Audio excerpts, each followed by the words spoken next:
Testing. Testing.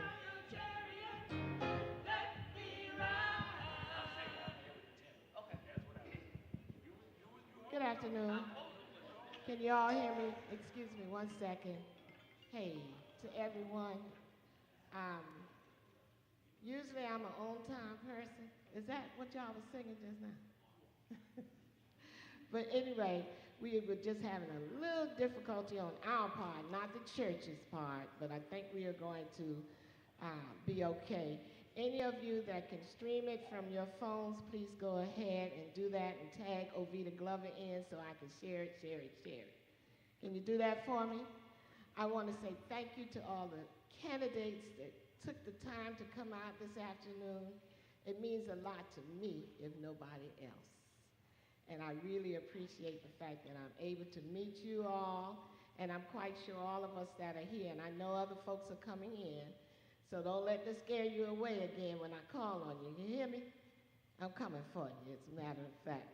So with that being said, we want to invite the pastor of Central Baptist forward to bring his greetings and do an invocation, and then I will be back.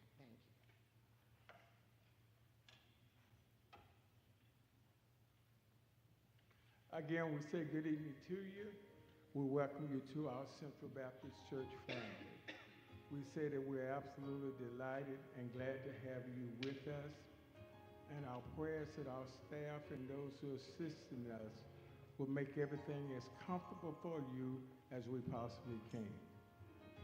I also want to remind us as we're gathered today that our church is a lifetime member of the NAACP.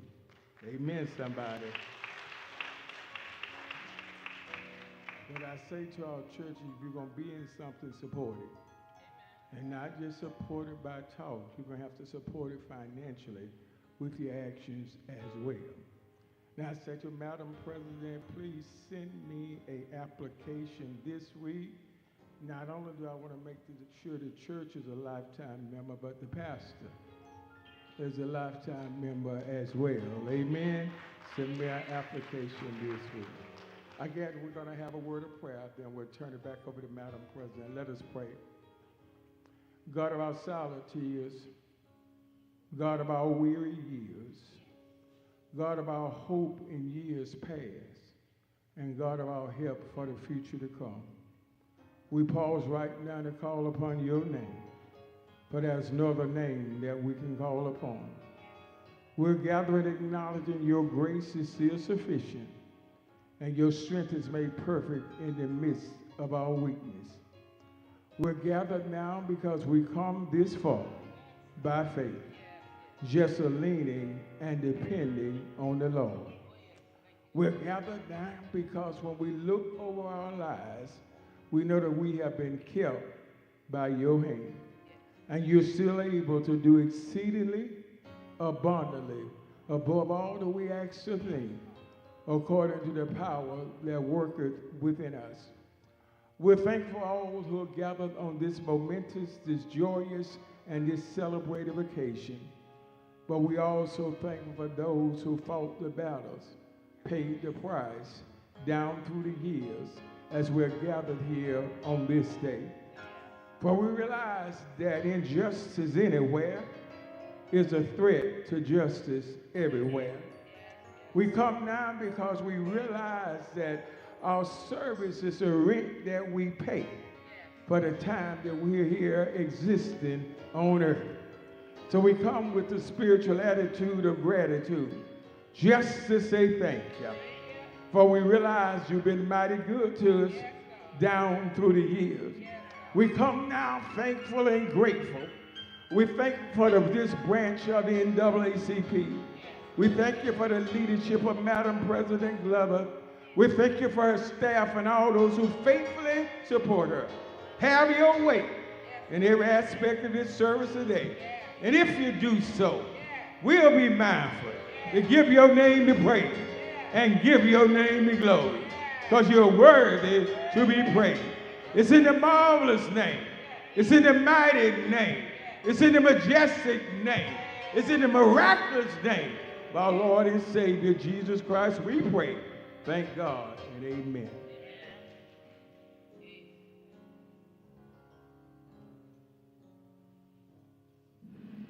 after that, I'm going to have you all say something. Repeat after me. On fire. For peace. On fire. For justice. This is the theme of the Columbia branch, NAACP. And that suits what you all should be putting out there as legislators as well.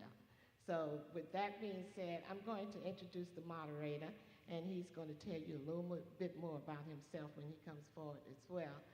But again, anytime that we do this, it's for the public, and you know that. And if they're listening to the sound of my voice now, because we are being televised as well, or recorded, I want it to be known that we are nonpartisan, which means that we hug all of y'all. So it doesn't matter from whence you came, but it does matter from whence you're going to go. Yes. You with me? So I'm going to say to each and every one of you, good luck on your quest, but make sure that you stay, win or lose, that you stay positive and help the next person. With that being said, our moderator today is Mr. Brenton Brown, and if you would come forward, Mr. Brown.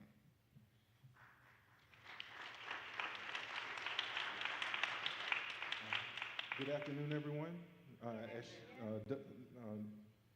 Madam President, Ms. Glover mentioned my name is Brenton Brown. My 9 to 5, I am a state government employee, so I am down the road in the middle on this one right here. I serve as Chief of Staff for the South Carolina Commission for Minority Affairs, but also a lifelong member of the Columbia Branch NAACP, and that's the role that I come before you on today. What I would like to do with this forum, if you have been a member or if you've attended some of our forums in the past, we're going to have to do a little bit differently. I'm like Peyton Manning coming up to the line of scrimmage. I'm going to have to yell Omaha because we have so many different races and so many different candidates, and we want to make sure that we are respectful of everybody's time, but also at the same time that the information is transmuted across to everyone such that you have an understanding of who these candidates are and why it is that they are running. Before we get started, I know that we have some elected officials here who are not going to be taking part in the June primaries. We'll see you next again in November. So if I have any countywide elected officials or any state house offices, if you could please stand so you can be recognized. And we'd like to give you a few moments to introduce yourself, what role you have, and then just to kind of say hey to everyone who is here today. So,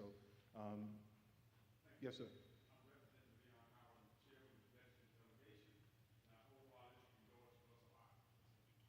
Thank you, sir.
Do we have?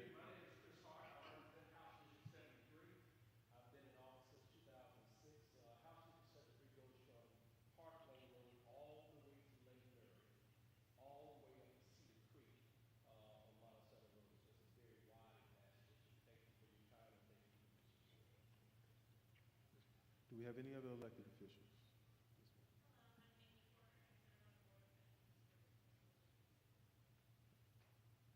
Anybody else? Yes, ma'am.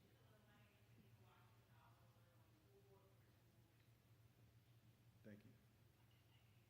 Anybody else? Going once? Going twice?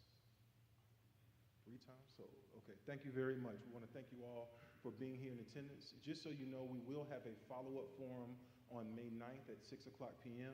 We're not sure exactly where that location will be, but at that particular time, we're going to focus more on the county level races for Richland County. What we're looking at on today are more of the General Assembly races, and so we're going to ask that as I call up, and because we have different candidates, we have different schedules, we want to be respectful of that. Each candidate will have 3 minutes to give an opening statement. We will also ask at least 2 moderated questions. None of them are gotcha questions, just things that are going on in the news that the community members are interested in learning a little bit more about. And then you will also be given 2 minutes to give a closing statement. We invite you to stay to engage with constituents if you're able to, but either in giving your opening statement or your closing statement, please make sure that you let people know where they can find you, whether it's through your website, social media, so they can follow up with you, and we want to thank you in advance for that. Our timekeeper for this evening is going to be Ms. Tracy Richardson. She's right down there front. She is a stickler for time, and so please make sure that you are respecting that. For each of the candidates, when I call up the seats, if you will please come up to the front, and please bring your placards, your name placards as well. And so first we will have any candidates who are running for South Carolina House District 72, if you could please ascend the stage. Thank you.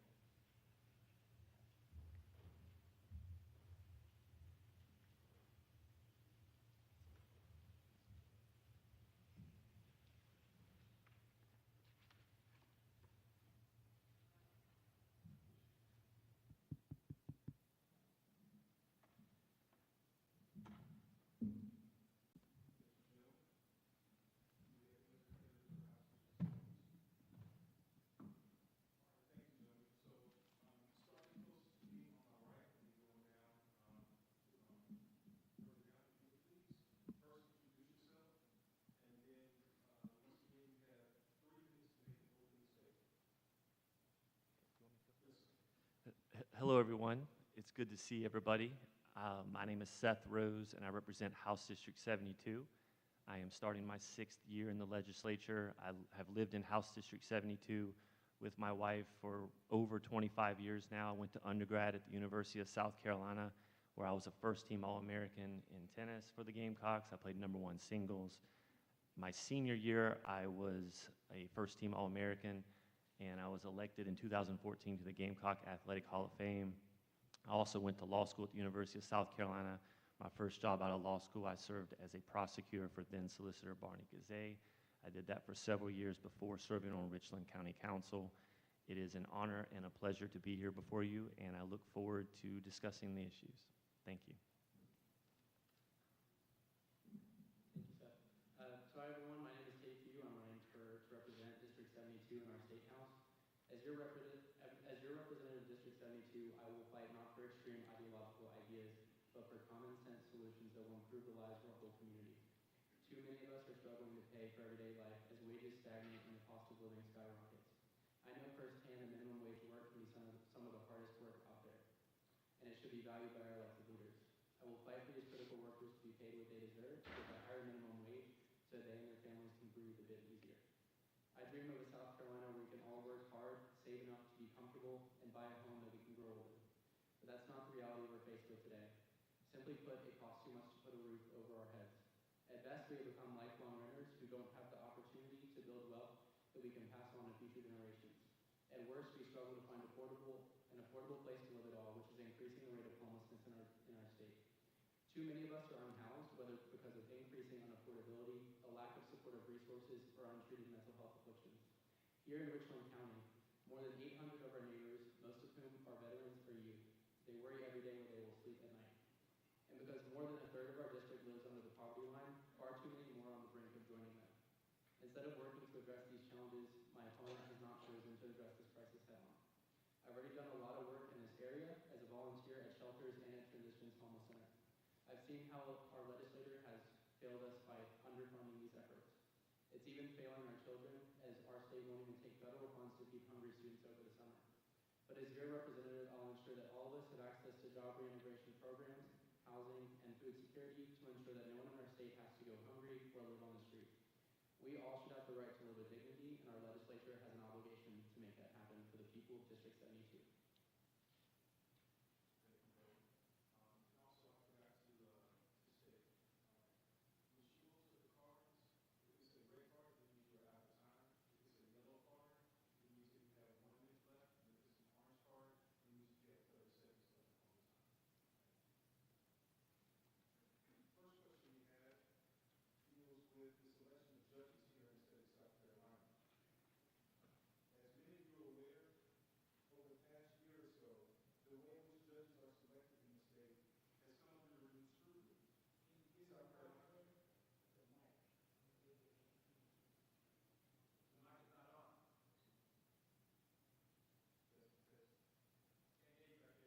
Test, test. Okay. All right, test, test. All right, thank you. Over the past year, the way in which judges are selected in the state has come under renewed scrutiny. South Carolina is one of only 2 states in the nation where its lawmakers select members to serve as judges.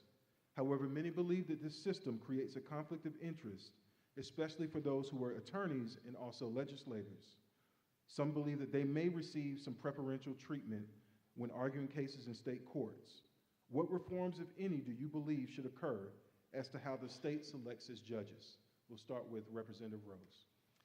Well, first and foremost, I want to say that there are reforms that need to take place, but I also think we need to be hesitant in making our judges run for office or be elected officials. I would be very concerned if we had judges running, raising money, having fundraisers, things of that nature. I think that would open Pandora's box. But with the Judicial Merit Selection Committee, I think there could be some changes as well. I can tell you as a Democrat in this state that we have had successes with judicial reforms. It's not lost on me that a couple years ago, I fight very hard for a woman's right to choose and make medical decisions. Obviously, the Republicans in the legislature are fighting to take that away, but they passed a fetal heartbeat bill a few years ago that our state Supreme Court struck down. And to me, that shows that we are electing good judges that are ruling on the law. My concern is that when you open it up and you allow the governor too much influence over those decisions, we're going to see things like we saw with the USC Board of Trustees. A few years ago with President Caslin, we saw where the governor was using his influence over that board, and it led to a travesty. There was a big uproar as to how that all took place. So I personally do not want to see judges running as elected officials, but I do think the Judicial Merit Selection Committee could be tweaked to make sure that we have the best candidates coming forward. Thank you. Mr. Few? So given that the Judicial Merit Selection Committee and the state legislature selects judges, they elect them to office, I don't believe that on the selection committee we should have lawyer legislators, because I think that puts bias into the process. I think when we're selecting our judges, it should be as unbiased as possible, because they're there to uphold the law and be impartial proctors of the law. And so I think we're seeing a politicization of selection of our judges, most recently with James Smith, where they refused to confirm him as a judge just because of his political views. I think that when it comes to the selection committee, we need to make sure it's as independent as possible, so that the slate of people going towards the legislature are people that are not being influenced by the legislators that are on the commission. All right, thank you both. The next question that we have deals with constitutional carry here in the state of South Carolina, what's also called permitless carry. Back in March, Governor McMaster signed a bill known as constitutional carry, which effectively allowed individuals who can legally own a gun in the state of South Carolina to do so openly and without permit or prior training. Could you please give your thoughts on this, and if you believe that this is something that would be a benefit to South Carolinians or not necessarily a benefit? Start with Mr. Few. Okay.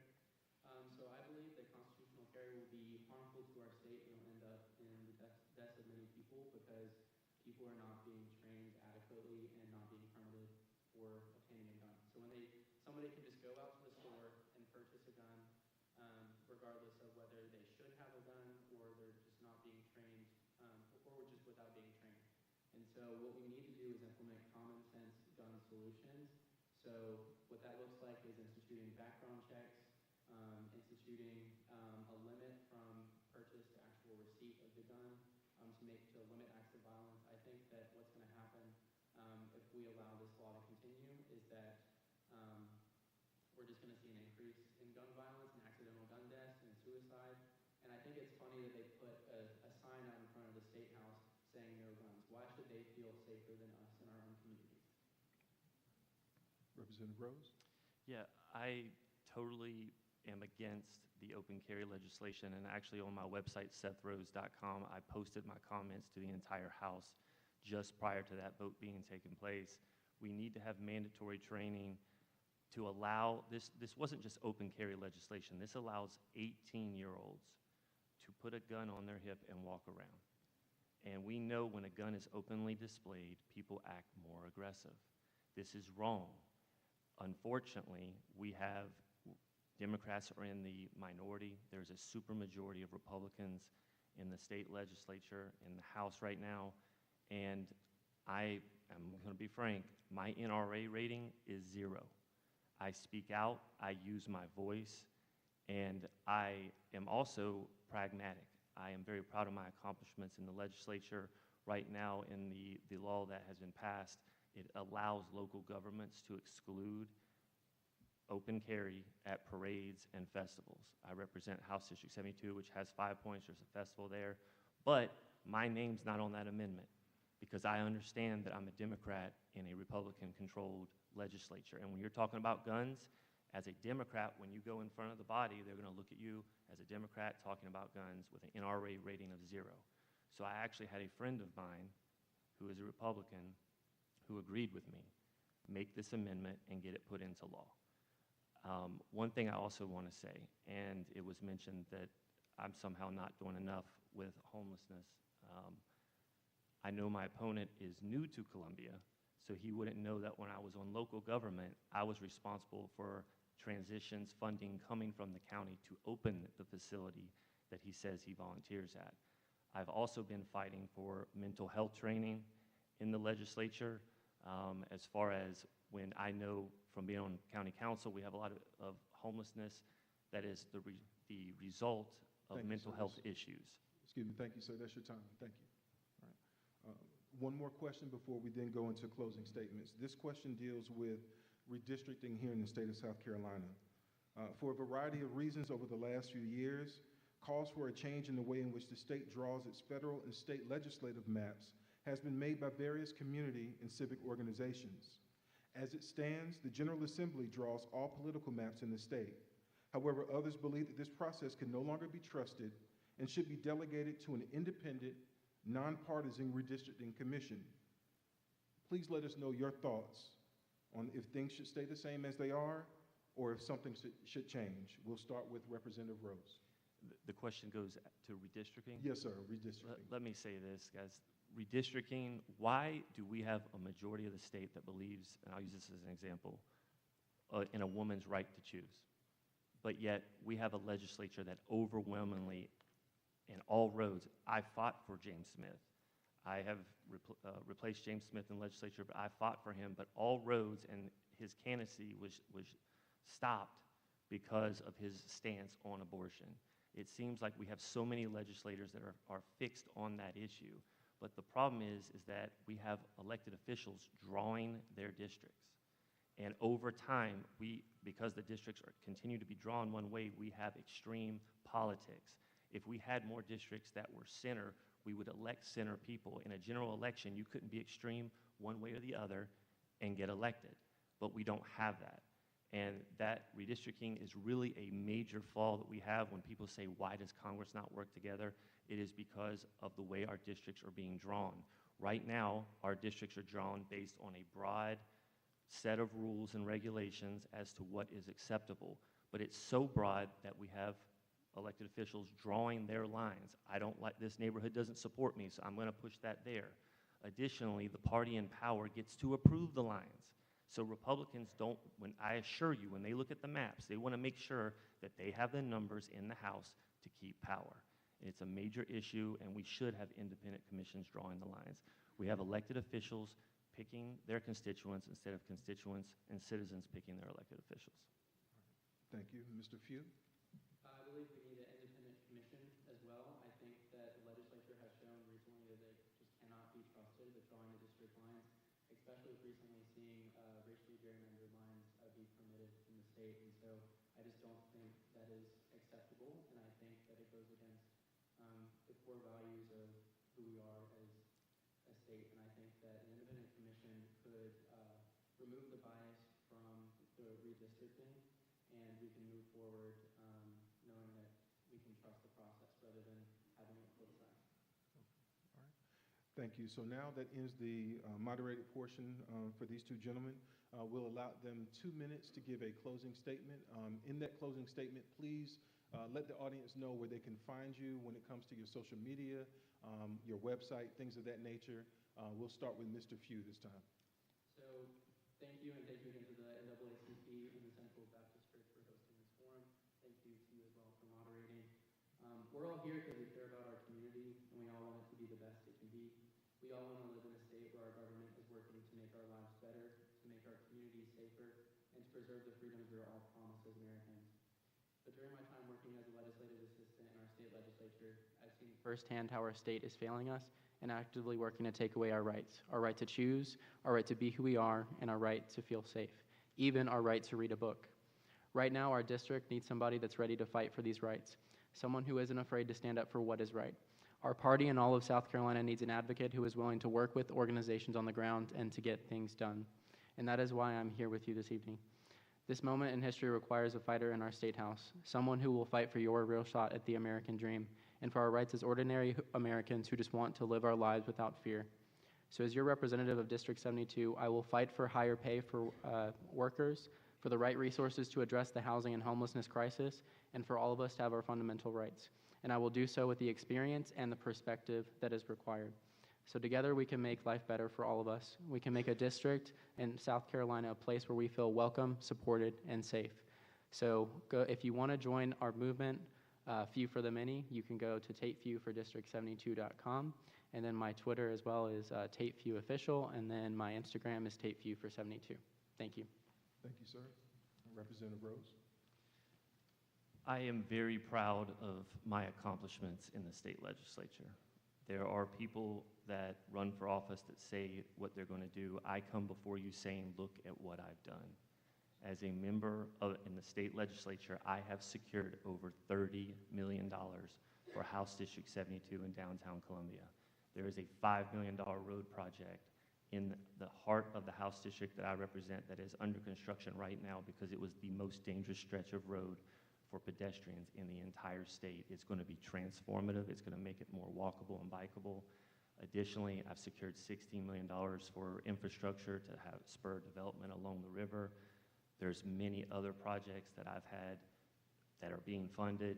So as a member of the minority party to have over $30 million secured, I've had numerous bills signed into law, not bills that are fluff, bills that impact people's lives, bills that create diversionary programs for our youth, bills that expand expungements for the Youthful Offender Act, because I believe in the second chances for our youth that make mistakes.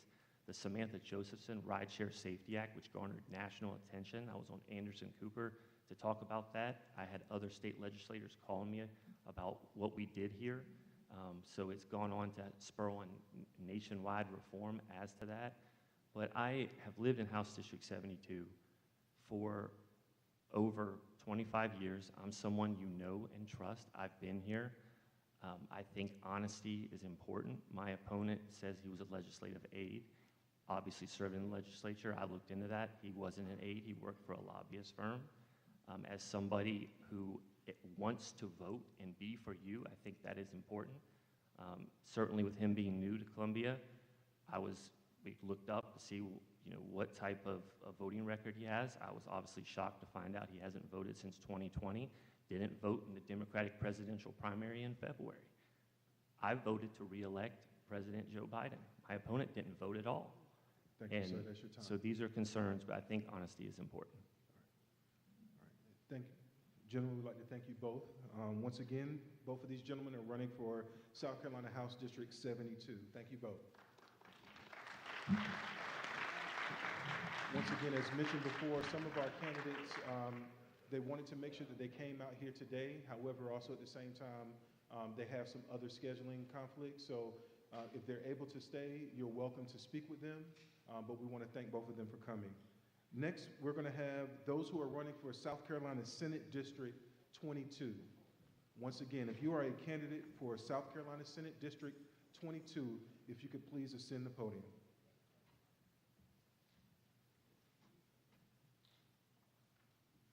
As they come forward, once again, each candidate will have 3 minutes to make an opening statement. They will also have 2 minutes to respond to moderated questions. And finally, they will have 2 minutes to give a closing statement.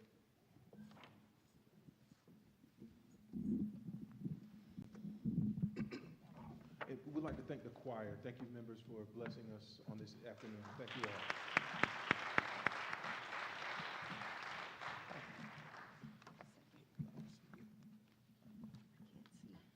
Once again, when it comes to the time cards, Ms. Tracy Richardson will hold up a yellow card when you have 1 minute left, an orange card if you have 30 seconds left, and a red card means that your time is over. So we'll ask that Mr. Walker, if you will start, and then we'll go down the line. Good evening, everyone. Can you all hear me? Okay, just making sure. Well, my name is Overture Walker, and I was born in Sumter, South Carolina, and I relocated to Richland County in 1986.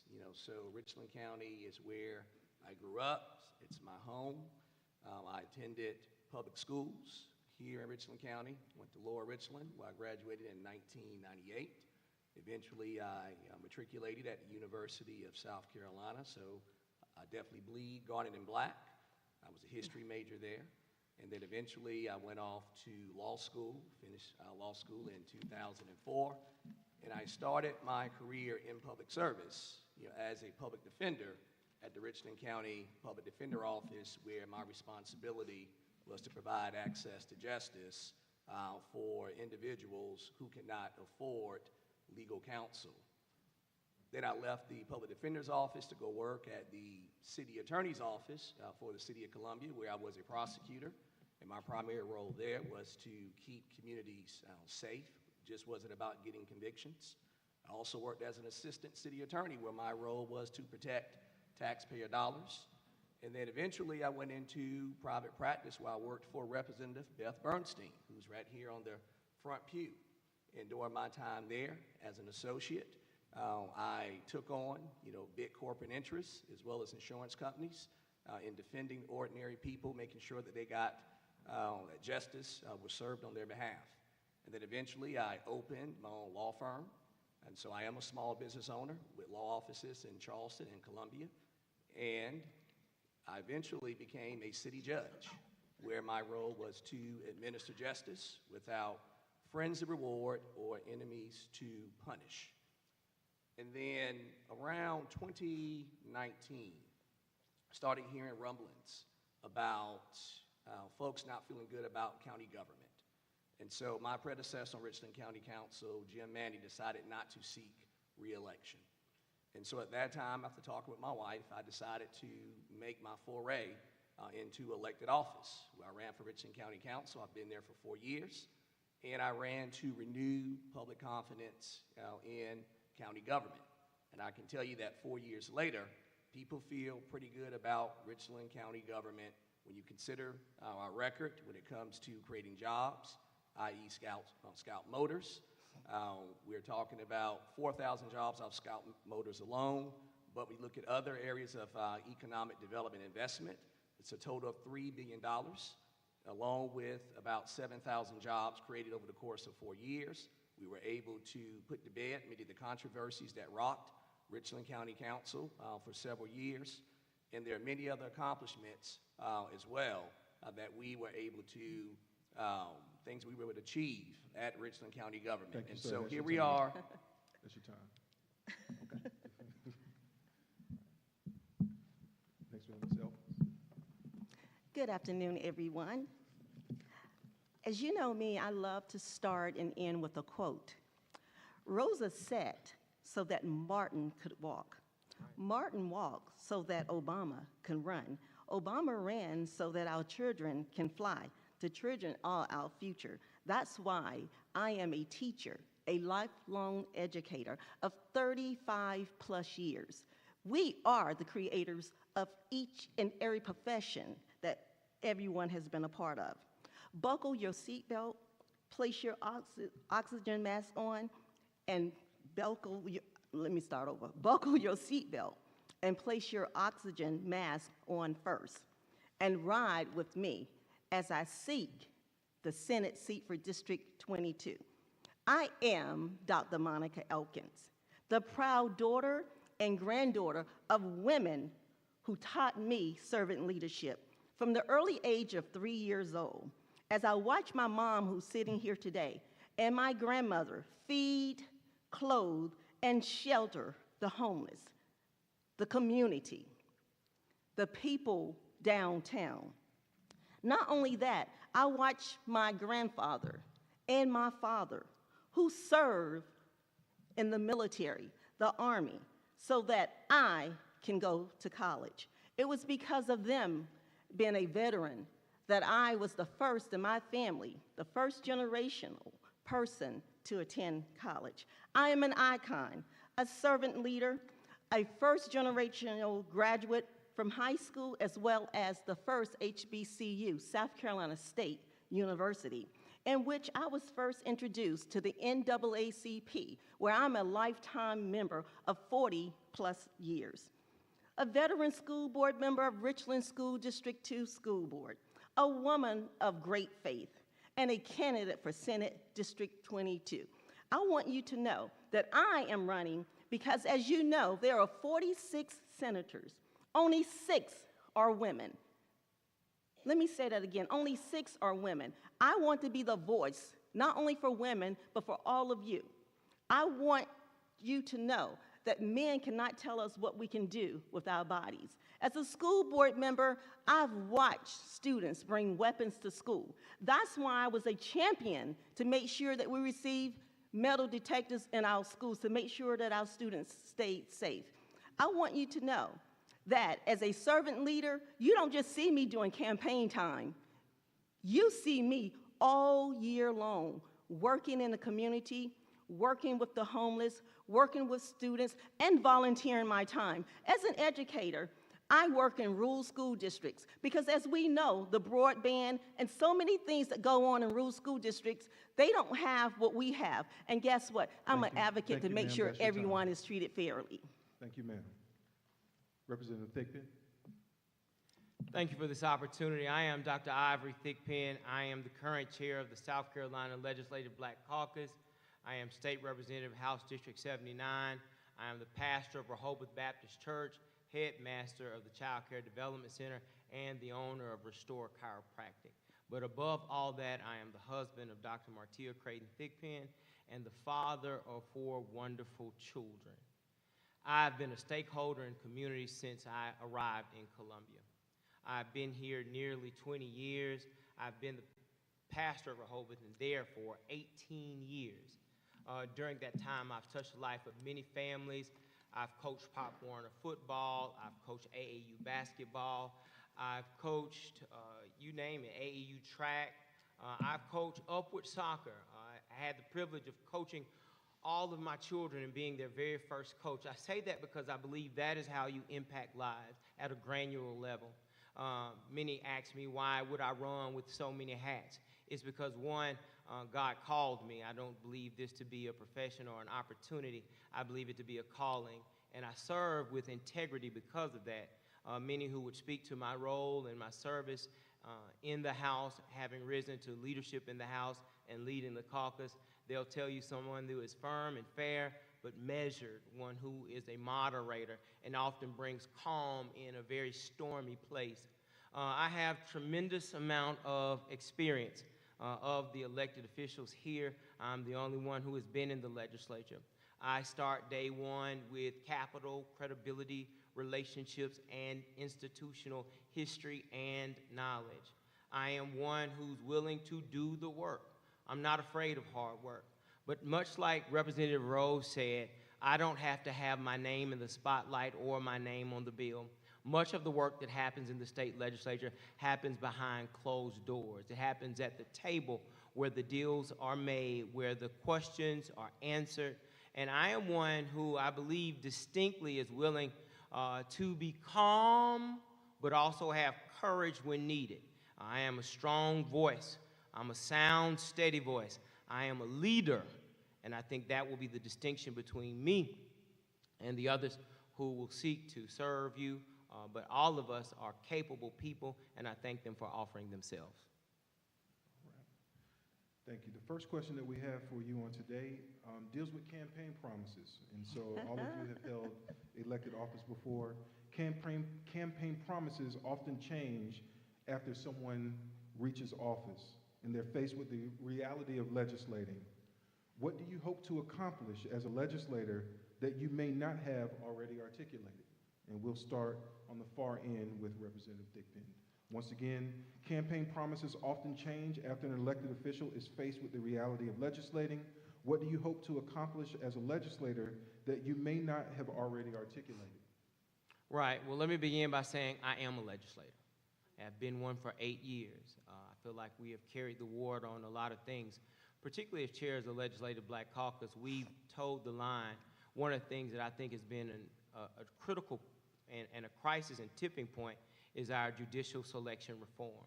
So I believe that we may have went to sleep at the wheel. When we talk about the diversity at the judicial bench, and I may be getting ahead of myself, that may be another question, but it's still good information. We talk about 158 judges, and of them, the majority of them are white males. Our state is complex and diverse, and we need that diversity to be reflected in our bench. Our state is more than 50% women, but only 30% of them are judges. Our state is 30% African American, but only 13% of them are now African American. Just last night, Justice Beatty and Congressman Clyburn talked about the crisis that we're in, about how we've only had 3 Supreme Court justices that were African Americans. 2 of them served as Chief Justice, Finney and Beatty. But the likelihood of having another one, he stated, won't happen for another 20 years. That's because we don't have them in the pipeline.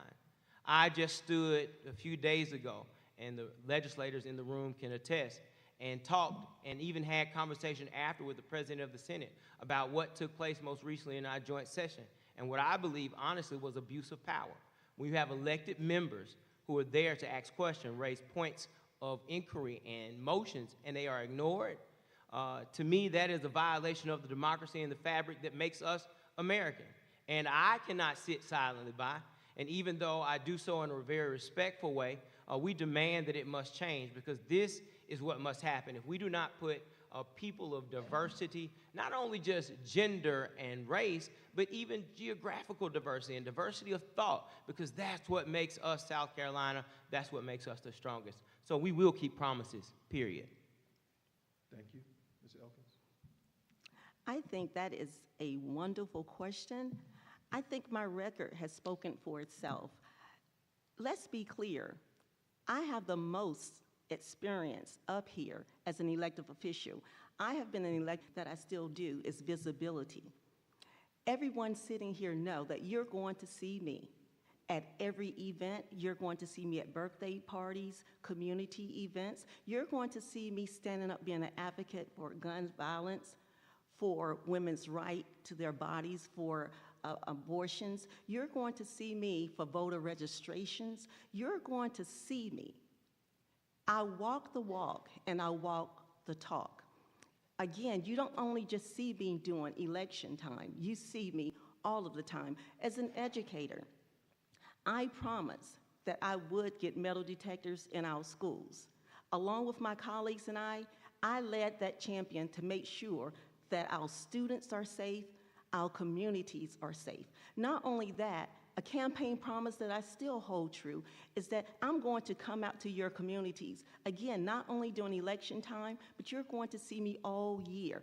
The communities see me. I have different forms. I have voter registrations. I've been on committees. I think about the time when I worked with the Columbia Urban League to bring down the flag of the State House Capitol. You're going to see me. I think about working with Representative Leon Howard, because my hashtag is 29203. And although I represent 29229, I'm in other communities, because if you care about the people you serve, you don't only just work in your community, you work across the community. That's what you see. When we're talking about roadways and Fair Road decided to build a bike lane there, I was with my mom and the community, and I was working. So again, if you want someone who's going to walk the walk and talk the talk, look at our history, and you'll see that that's me. Thank you.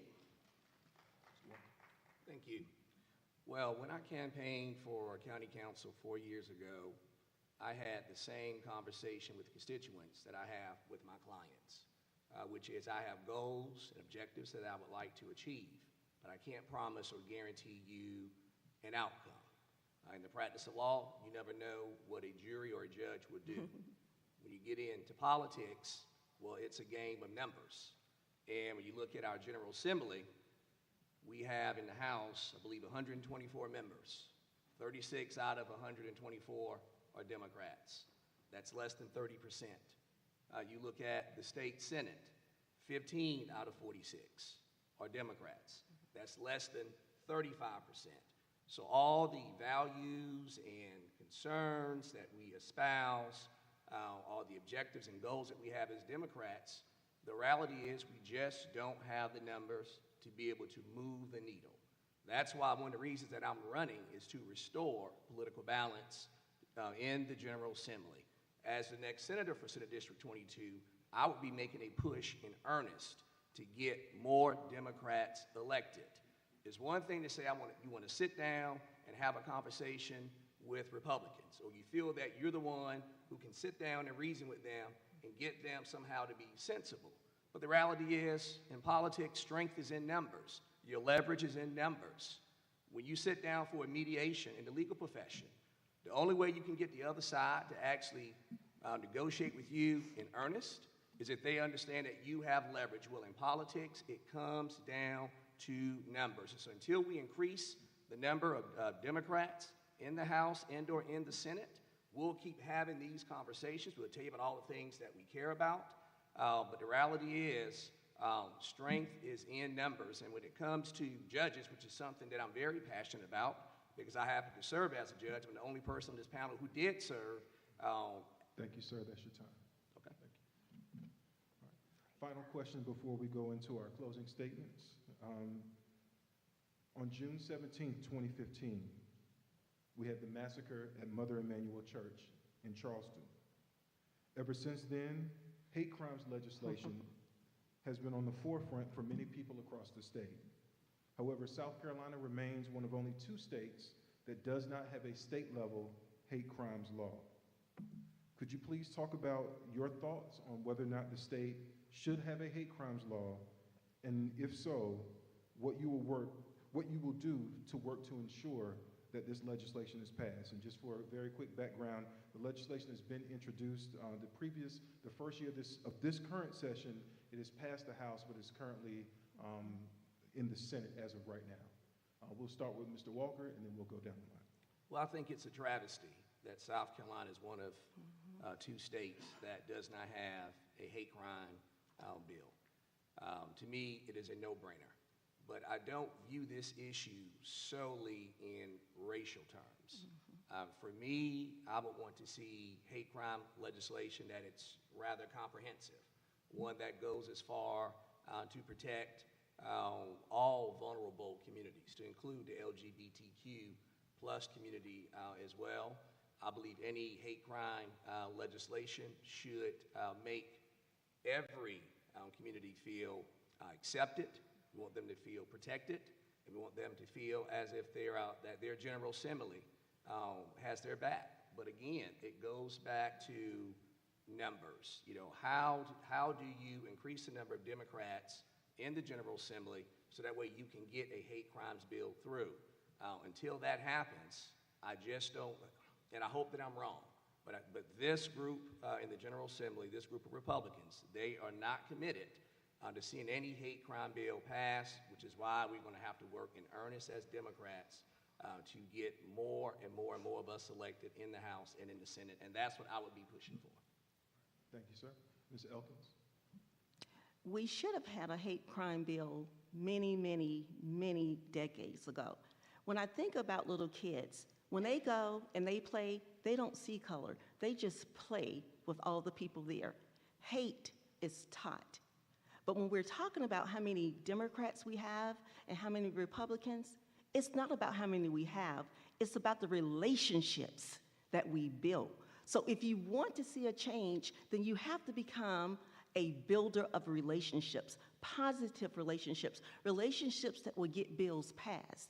Once again, as a school board member, there are so many policies that I was able to get passed, not because we always agreed, but we came to consensus, and we know what was important for the people, what's important to move South Carolina to the very next level. So when we talk about hate crime, let's talk about relationships, because when you build those relationships, bills are going to be passed. One thing that I talked about earlier was the flag. We didn't have the numbers there, so I'm not going to make an excuse about how many Democrats we have. I'm going to talk about what can we do to move forward. If we talk about love, we talk about compassion, let's talk about respect. Respect moves the needle.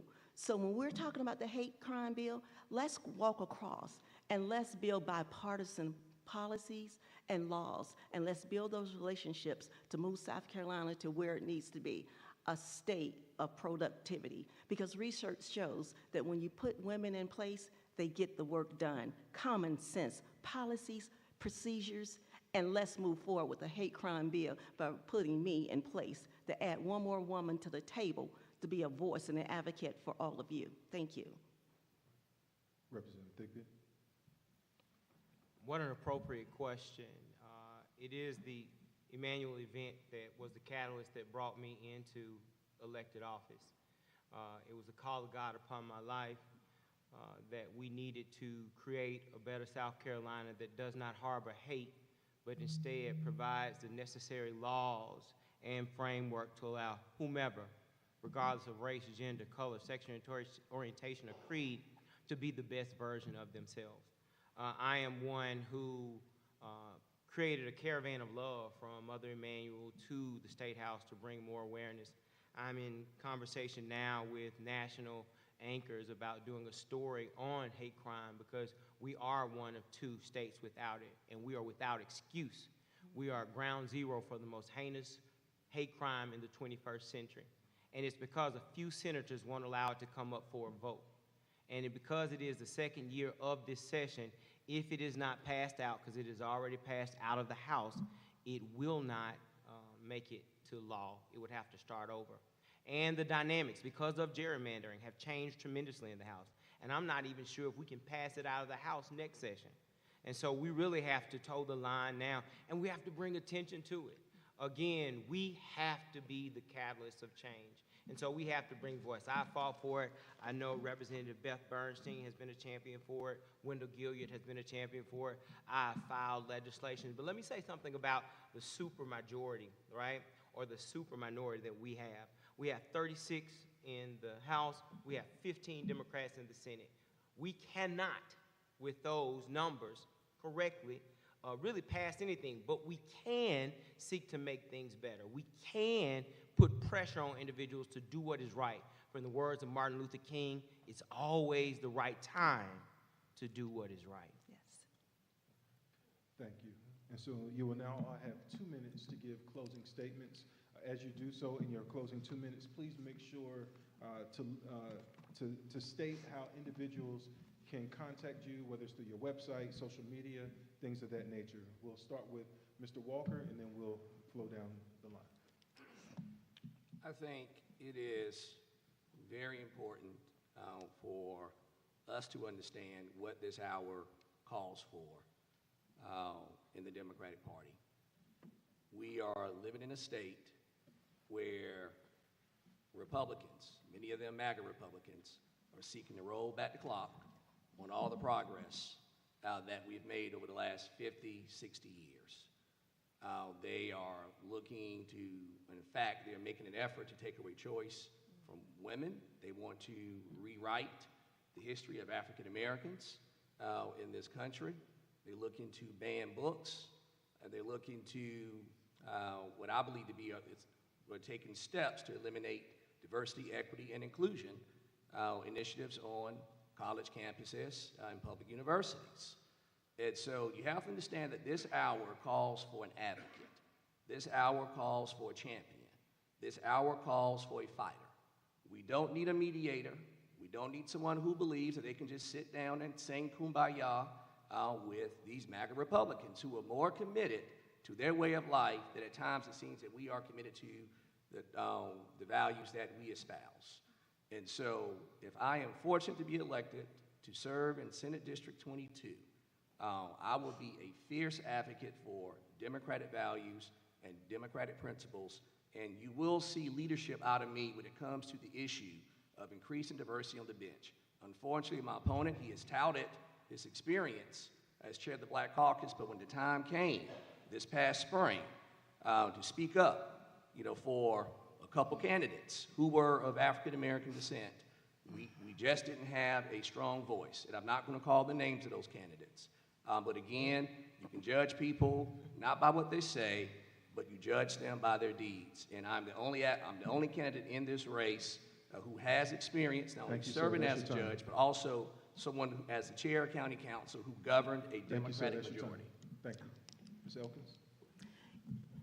Yes, I want to say that I am the only candidate up here who's born and raised right here in Columbia, South Carolina. Have been here all of my life. As I stated before, have been a champion for giving back to the homeless, have been a champion for different organizations, and I want to be that champion for you. I have served on Richland School District 2 School Board for 12 years. And I have not been there just because I'm so great. I've been there because of the relationships that I've built with parents, teachers, constituents, community leaders, and not only that, I want to remind all of you that I have won every one of my re-elections with the highest number of votes. My most recent election, I won with the highest number of votes in the state of South Carolina. Many times when we look at the votes, when you're thinking about the Democratic Party and Republican Party, you check off.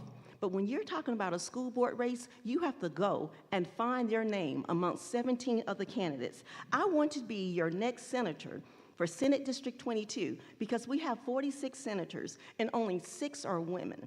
I want to be that voice for women. We need more women at the table, making common sense laws to lead, guide, protect, and prioritize minority needs.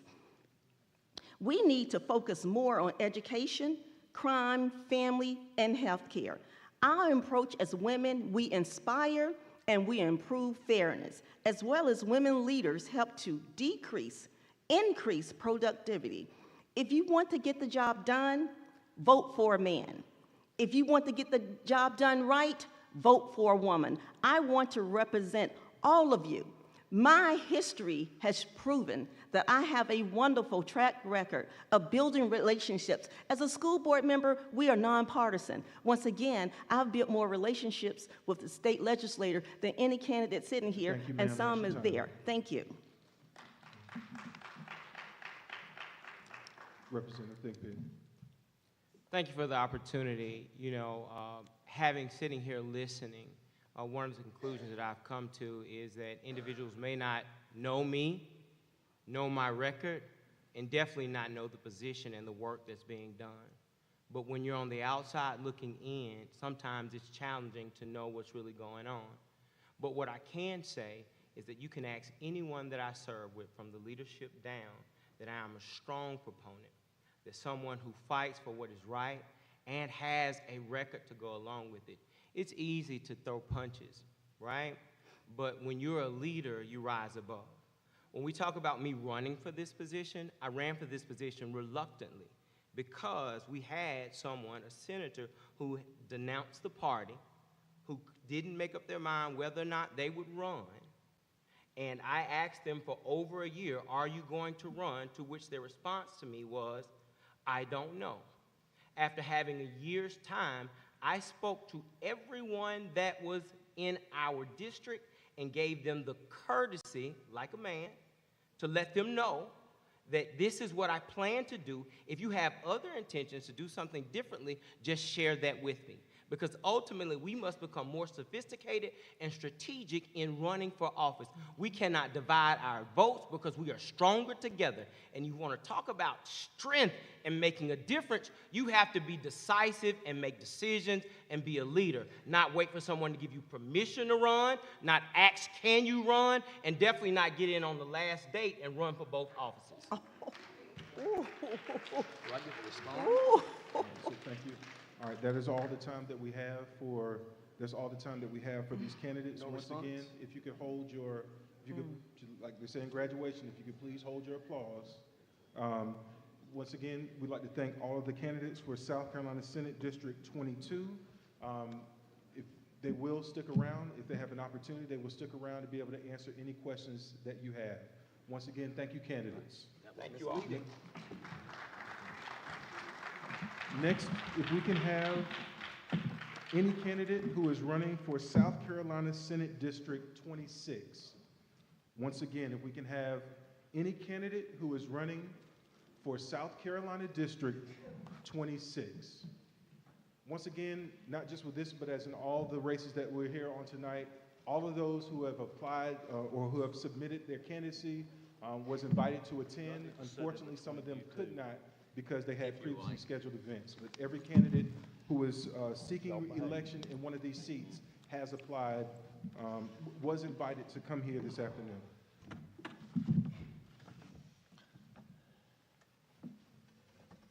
Once again, these are the candidates for South Carolina Senate District 26. Once again, each candidate will have 3 minutes to provide an opening statement. They will then have 2 minutes to respond to questions. Finally, at the end of the moderated forum, when it comes to the questions, those candidates will have 2 minutes to offer a closing statement. I'd like to begin on the far end of the table. Once again, candidates, if you could please introduce yourself, who you are, and why you're running as a part of your 3-minute opening statement. We'll begin on the far end with Representative Ott. Thank you, sir, and good evening to everyone. Thank you all so much for this opportunity to be here with you this evening and talk about the upcoming elections. My name is Russell Ott, and I just, like I said, want to say thank you first and foremost to this church, this congregation, and this unbelievable organization, the NAACP. I can tell you that one of my proudest moments over the course of my legislative career was when I was honored by the Orangeburg County NAACP as their elected official of the year. It meant so much to me. I currently represent House District 93, which is all of Calhoun County, parts of Orangeburg, and also parts of Lexington County. I've been there for the last 11 years. I'm very proud of the work that we've done. I'm very proud that my colleagues elected me as the Assistant Minority Leader for the House Democratic Caucus for 6 years. You've heard already today the numbers in the House of Representatives and the General Assembly as a whole. So it is frustrating and hard at times, but we have had some successes. Look forward to the day when we are able to add to our numbers and do even more. As many of you know, Senate District 26 is currently held by Senator Nikki Setzler, who is from Lexington County, longtime senator, 47 years. When I heard that he was going to retire, you know, I did some reflection, did some prayer, talked with friends and family, and decided that I wanted to throw my hat into the race. You know, I went into this thinking that I was just so excited to have a big platform to talk about the issues that matter to me. Public education, first and foremost. Hope we get to talk about that some more tonight. I know that we've got some school board members in the House. Thank you all so much for your service. It's invaluable. Medicaid expansion, making sure that we have affordable health care to all of citizens in South Carolina. Things like job creation. That's what I was hoping to be able to do. Unfortunately, from day one, my opponent started right in on the mudslinging, on the negativity, on the lies, right out of the gate. And that was frustrating, ladies and gentlemen, because I wanted to keep it positive. You know, I know that has become popular with Mr. Donald Trump, president. You know, it adds for good TV, but at the end of the day, it's not good for government. It's not good for us growing the Democratic Party because it's not a good example for us to set for the younger generation. That's why we see low participation numbers from the next generation that we're trying to attract. Yeah, the lines are the lines, and they're not good, but we can do better than that. We can win these races if we get them in. Thank you all.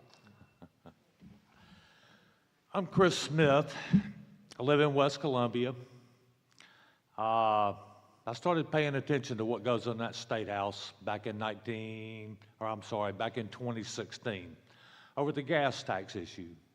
And the more time I spent down there, the sicker I got. The wasteful spending that's done.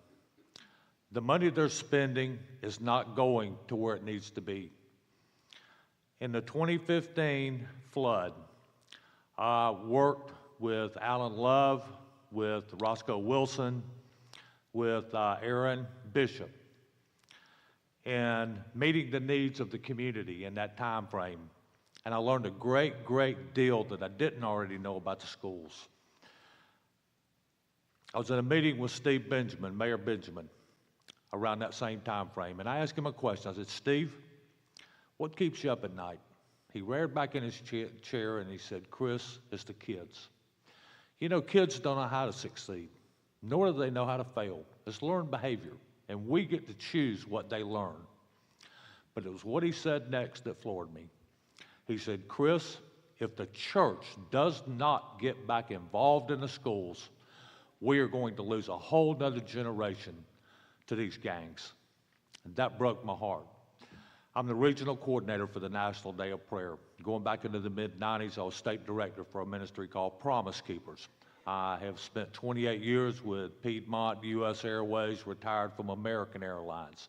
But my work has been done in the community, working to bring about racial reconciliation, racial harmony. I have been building relationships. Several of you in this room I'm friends with.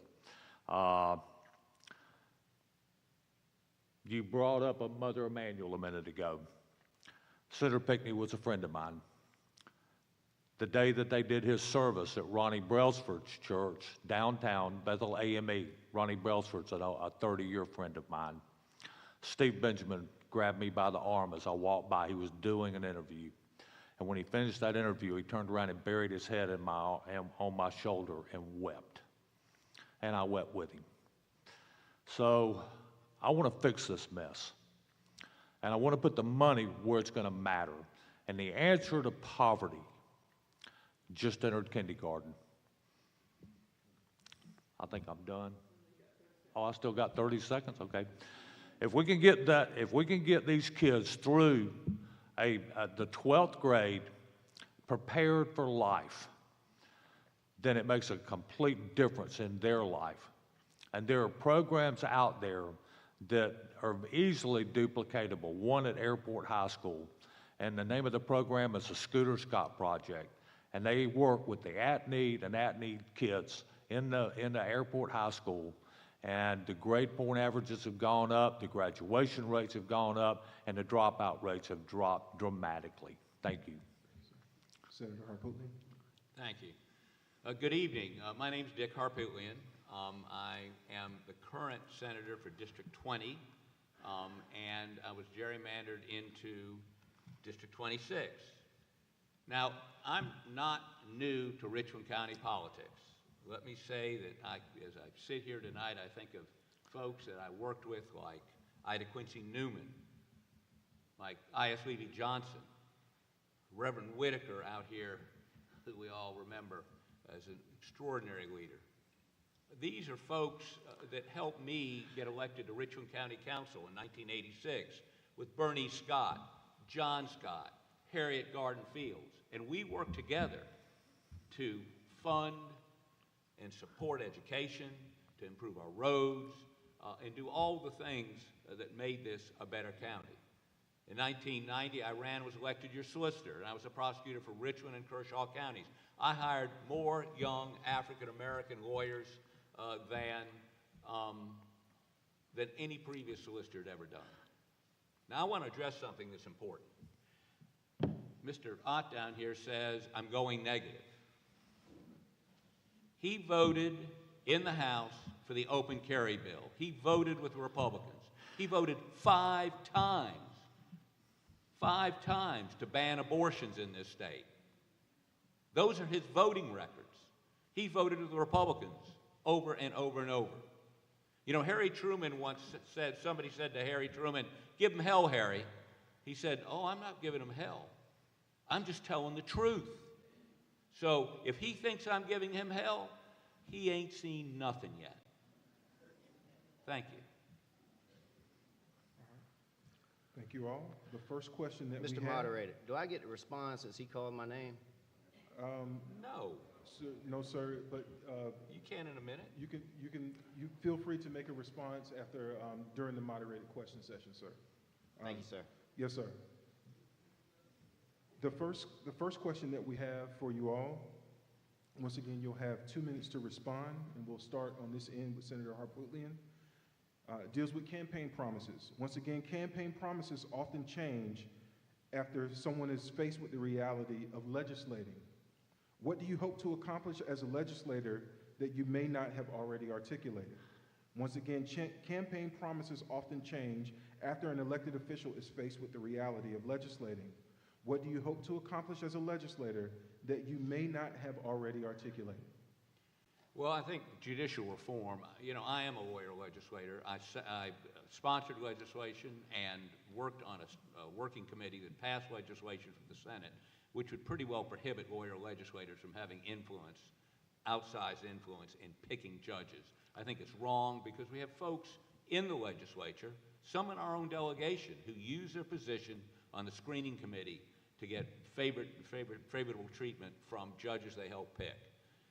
Hopefully, the House has not taken action on that bill, and so it may die again this year. So I'm going to be very aggressive on ethics and very, very aggressive on enforcing the ethics laws we already have. I think, and I have co-sponsored a number of pieces of legislation. As a Democrat, what you really want to do, as Representative Rose said, is to get Republicans and Democrats to sponsor any legislation that you want passed. I think it's extraordinarily important we try to get the hate crimes bill passed. John Scott single-handedly fought every day to get that passed, and unfortunately, with his passing, it's lost momentum. I hope again in the next 9 legislative days we can get something done about that. It's education, roads, health care, all the sorts of things that we all of us here agree that are necessary, including Medicaid expansion. We all agree on that, but how are you going to get that done specifically? One last thing I'd point out is if I don't win this race, you, the residents of Richland County, are going to lose a senator, a resident senator. Neither one of these folks are from Richland County. One's from Lexington, and the other's from Calhoun. So it's important that if you want your Richland County interests represented, that you reelect me. Thank you. Thank you. Mr. Smith, and what we can ask, if you could all please pull the microphones a little bit closer to you. This is being broadcast. We want to make sure that those who are listening over the internet can hear. Okay. Yes, sir. I ran for this seat in 2020, and I made a campaign promise that I would be your voice in that state house. I'm down there 2 to 3 days a week, meeting with legislators and senators on both sides of the aisle. I actually know both these guys, and we speak, and we talk in the state house over the issues I believe to be important to the 26th district. Now that Richland County has been added into this, my business partner and I did a lot of things down here. His name was Pete Cannon. And most of the renaissance that you're seeing on Main Street right now was because of the vision that Pete Cannon had 20 years ago. And growing this area, making it vibrant again, creating opportunities. But the point being and the question being, am I going to fulfill my promises? And the answer to that question is, I already am. As I say, I'm down there 2 to 3 days a week. The most asked question I get in that state house is, Chris, you're down here all the time. Who's paying you to do this? And I respond with, I'm the only person in this equation that's not being paid to do it. I do it because it needs to be done. I don't accept money for anything that I do spiritually or civically. I do it because it needs to be done, and if I don't, who will? We need good, common sense solutions to problems that don't line our politicians' pockets with money. And that's the issue that we have at hand right now. So much of the money that's going into these projects is going to pay the people that are running them. We need servants' hearts. We need people that want to do it because it needs to be done, not because they're getting paid to do it. Ladies and gentlemen, you really can't make this stuff up. You just heard the candidate say that his district got gerrymandered out in redistricting. Well, let's talk about that. It got done that way because he said he wasn't running for re-election. He's quoted in the newspaper as saying he supported the lines as they were drawn. So his current Senate district gets moved down to Charleston. Well, that doesn't just affect that Senate district, that affects Senate districts all around it, right? So what we're actually faced with because of that decision and now redecision is that we've got it harder probably to hold some of these Democratic seats in the South Carolina Senate, unfortunately. That is a direct correlation with the decision that he made. And then how do you get things done? Well, you start by showing up. You start by showing up and doing the job that you originally were asked to do, right? Mr. Harpootlian has one of the worst attendance records in the South Carolina Senate. We all know why.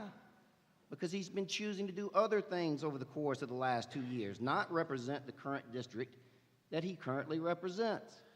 So why does he want this job? I've got my ideas.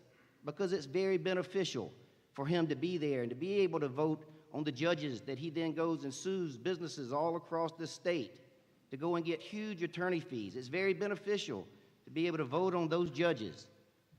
That's what's unfortunate. So y'all dig more into what is being said. It matters. My priority, public education. Stopping the assault on public education from the Republican Party to take public dollars and put them into private schools. That is number one.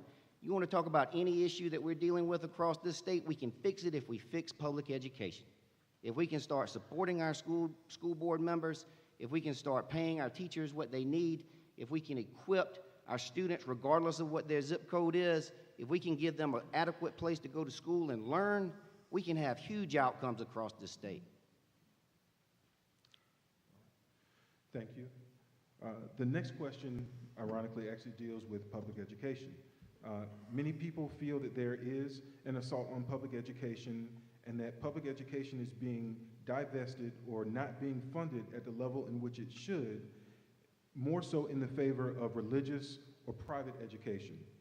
Could you please state your thoughts on this particular matter and also what you would do or how you would vote to correct this, or if you feel that it is currently as it currently should be, please state your thoughts and your positions on that. Once again, many people feel that public education is being divested or not being funded to benefit religious or private education. Could you please state your thoughts and where you stand on this particular issue? We'll start on this end with Senator Harpootlian and then go down. The school voucher system, which is being promoted by Republicans, the experimental, so-called experimental stage, we haven't even finished, and they're already seeking to expand it. I've met with the chairman of the Senate Education Committee, Greg Hembry, who's a Republican, and I believe he agrees with me that we shouldn't be expanding this any further at this point. That if in fact, and by the way, a huge number of African-American kids are taking advantage of this. So I'd like to see, and it's not allegedly, and Hembry assures me, and so does Chairman of Senate Finance, it's not taking money away from the public schools as of yet. So I oppose any further expansion of that. Let me also say this to you, and I have to respond. In terms of suing big corporations, I do that. But I also represented a young man just a couple years ago who was 16 years old, charged with murder in Richland County and carjacking. And I represented him for free. And if I hadn't stepped up, he'd be serving life in prison. I got him acquitted. He's in Florence now. He's got a job. He's getting an education because I was willing to step up and represent him because it was wrong what was going to happen to him. So I make no apologies for my job, which is representing people, sometimes accused of crimes, and sometimes suing others. I have proposed reforms on judicial reform. I was on the committee that will take legislators out of the mix of pre-selecting judges for the rest of us. So I make no apologies about what I do for a living. On the other hand, Representative Ott has gotten $75,000 a year from a lobbying group, a group that employs lobbyists, $800,000 since he's been a legislator. What did he get paid that $800,000? He sponsors their legislation, he votes on it. What did he get that $800,000 for? We need ethics reform. No sitting legislator ought to take $800,000 from a lobbying company. Thank you. In 1985, South Carolina was ranked about number 5 or 6 from the bottom nationally in education. After throwing countless tens of billions of dollars at education in this state, where might you think we are? Number 5 or 6 from the bottom. So whatever we're doing doesn't work. The definition of insanity is to continue to do what you've always done and expect a different result. Our issue in South Carolina is this. The top third of our students can compete pretty much nationally. The middle third can hold their own. The problem is the bottom third. And there's nothing being put in place to help that bottom third to bring them up. There are programs out there that can help, but it begins on the kindergarten level. And when we start spending money and aiming it at that bottom third, don't cut what you're already spending, but throw money at the bottom third, and let's implement programs that can help. But this I'll also say, that our school boards are out of control. There is no accountability. They are making decisions. Lexington School District 2 just spent $1.5 million to rebrand themselves. They didn't change anything inside. They just put a new paint job on the outside, and now they're trying to sell it again.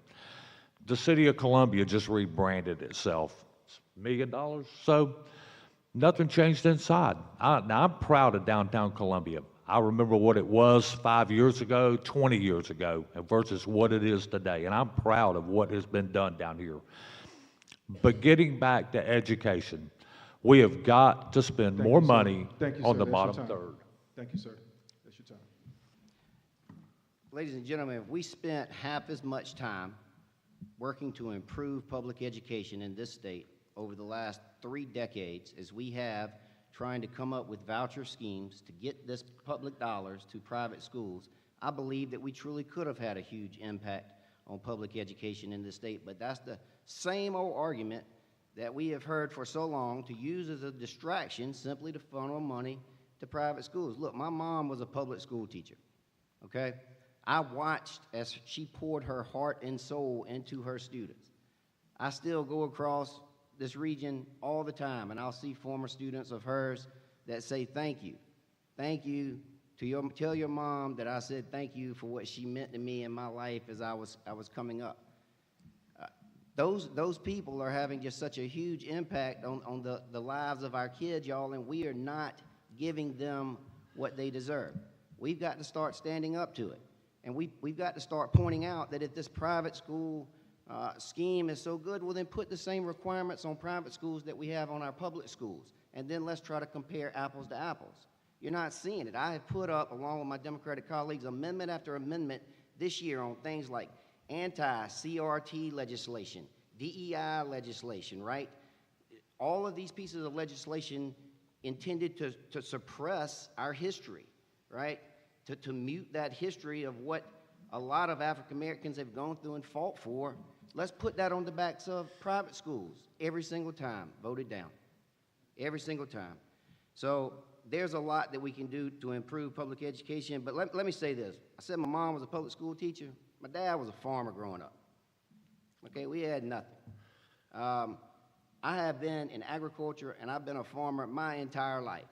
So when he starts saying lobbying groups, that's who he's talking about. He's talking about farming men and women across this state at the South Carolina Farm Bureau Federation, who I worked for before. Thank you, sir. That's your time. Thank you. Look forward to talking more about that.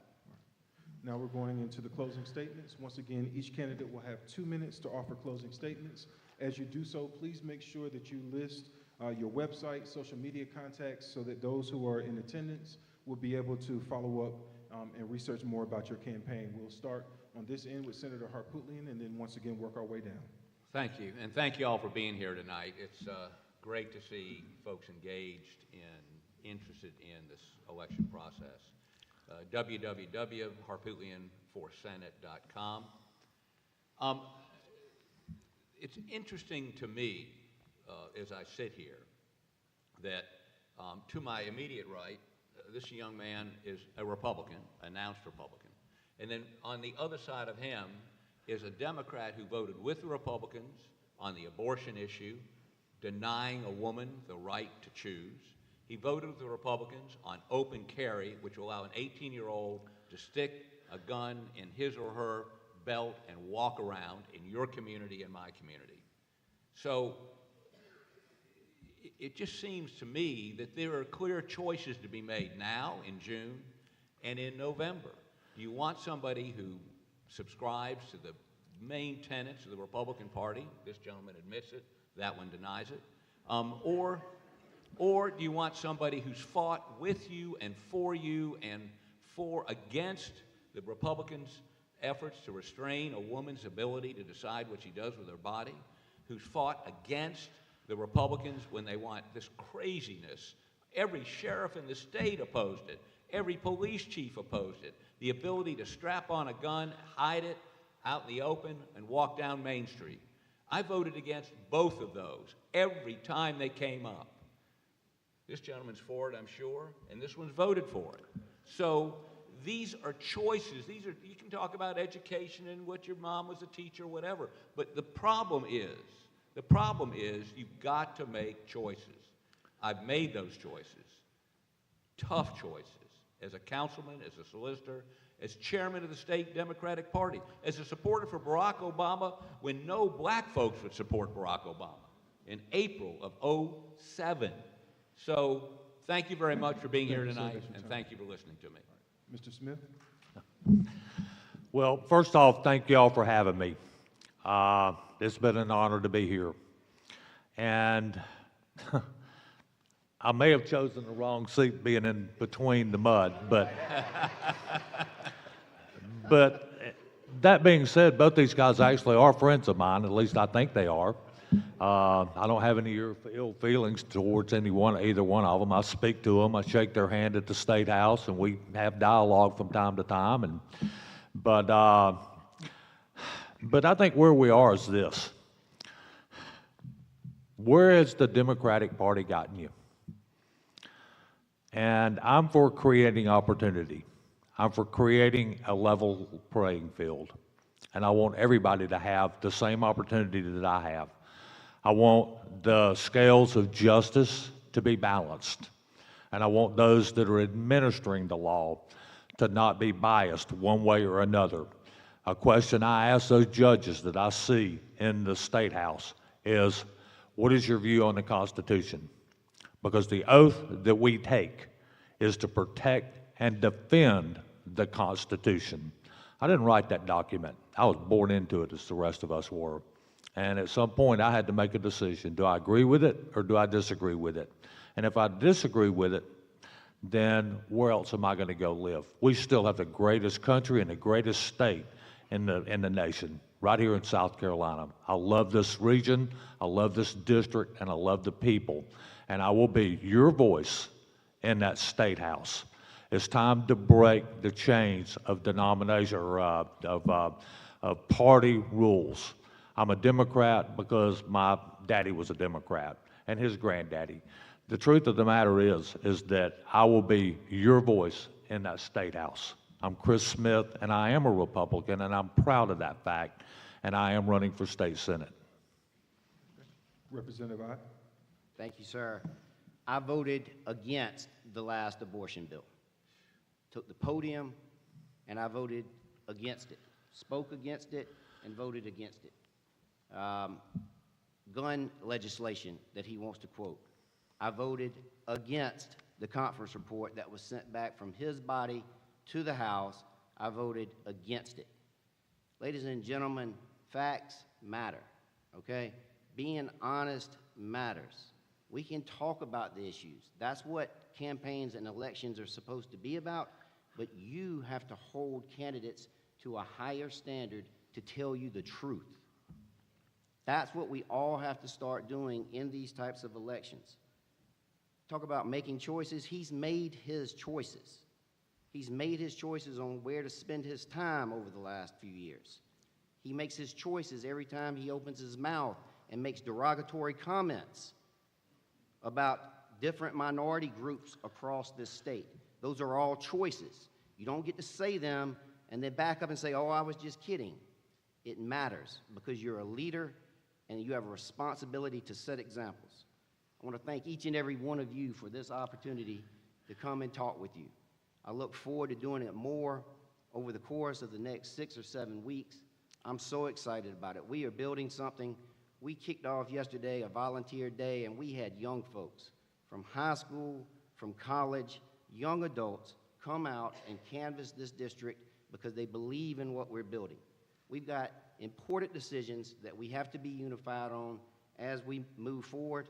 Ladies and gentlemen, I can't tell you, I'd just absolutely be honored to have your vote and represent you in Senate District 26. Thank you all. Thank you all. If you could please hold your applause. Once again, thank you all. These are the candidates for South Carolina Senate District 26. Next, if we could have the candidates for South Carolina House District 70. Once again, any candidates for South Carolina House District 70, if you could please ascend to the stage.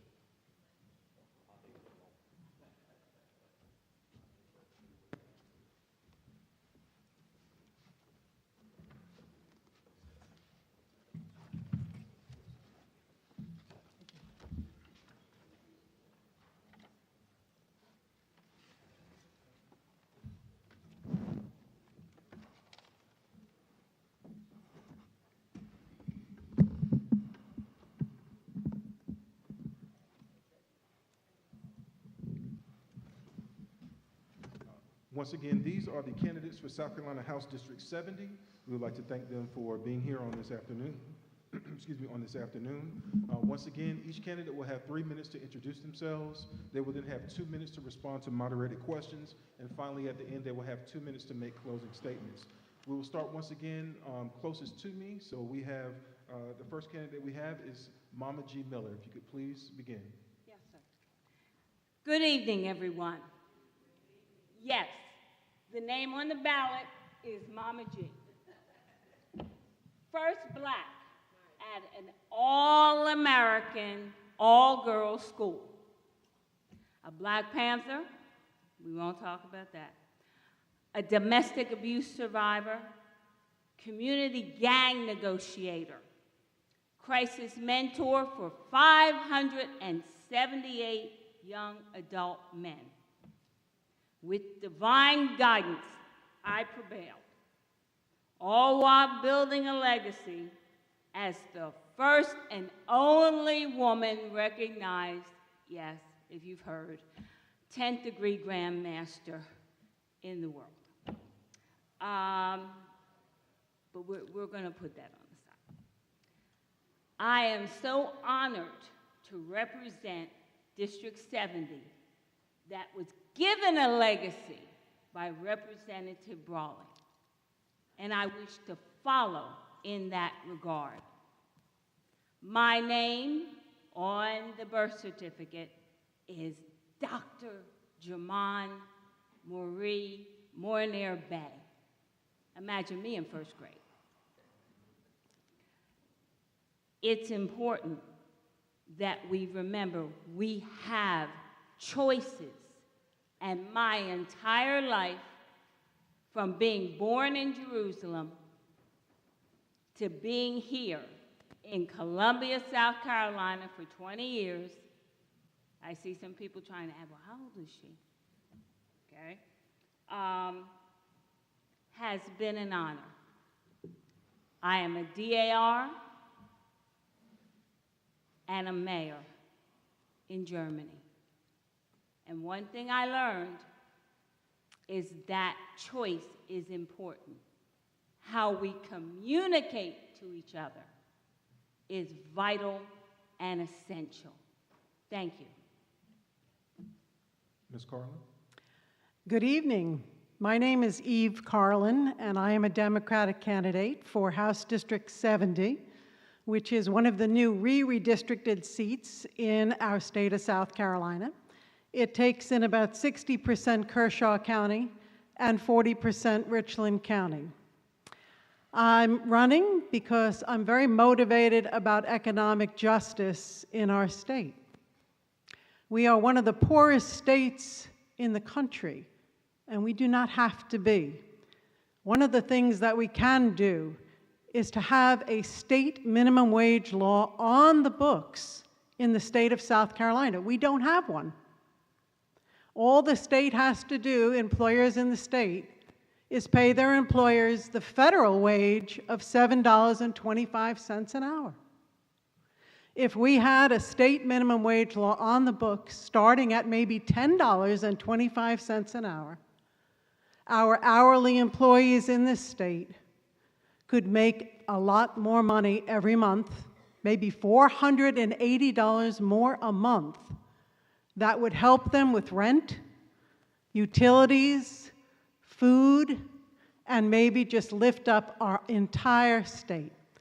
I plan to work with our state legislators across the aisle to have them realize it is in the best interests of our state to have a state minimum wage law to lift people up in our state. Thank you. Mr. Reese. My name is Robert Reese. I'm a 1986 graduate of Lower Richland High School, a 1994 graduate of Morehouse, a 2001 graduate of the Darla-Moore School of Business with an MBA from the University of South Carolina. But I'm a son of Lower Richland. I've been a fund developer for all of my professional career and been focused in higher education, a grant writer for colleges, specifically for programs for underrepresented youth, low-income, first-generation students, getting them through high school, getting them into college, and getting them through college. I was a fund director for a nonprofit for minority entrepreneurs. So my track record with working with minority businessmen and women is pretty much documented. I was the director of diversity and inclusion at the University of Minnesota, a professional title you can't even use in this state anymore. I left higher ed to do fund development for a minority business person here, Bishop Eric Davis, working to grow an elementary STEM initiative because we understood the importance of teaching young people about the technologically advanced jobs that are coming down the pike. I'm also the fund developer for two nonprofits, the Blow Foundation and South Carolina Interfaith Power and Light. And I also am the grant writer for the town of Eastover. All of my professional work in Eastover has focused around water, water purity, water infrastructure, and workforce development that comes from water, sewer, and wastewater occupations. My work with the nonprofits has all been about environmental justice. I really don't know what everybody else is talking about when it comes down to what happens at the state level. I know what's been going on the ground level, what we've been doing in the community, and the work that we've been doing with the individuals in Lower Richland. My record stands for itself. And I plan to bring that opportunity to look at how we can move from the state level, from the federal level, from the local level, combined to make some sense around government. Thank you, sir. That's your time. The first question deals with child care. The question is, the lack of access to high-quality, affordable child care is a major source of concern for many families, as many school-aged children are ill-prepared to succeed in elementary school.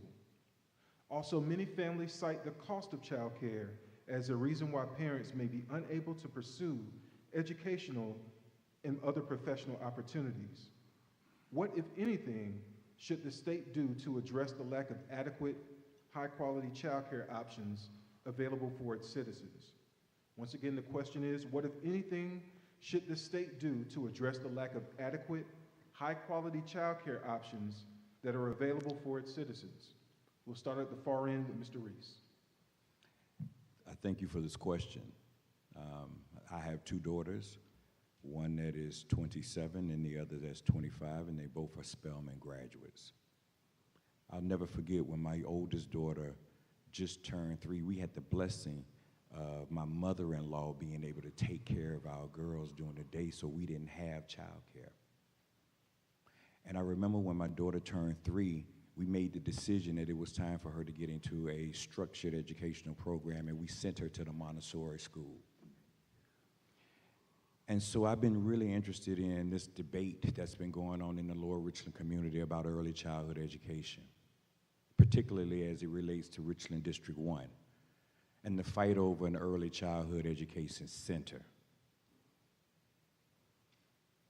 I can't understand the debate.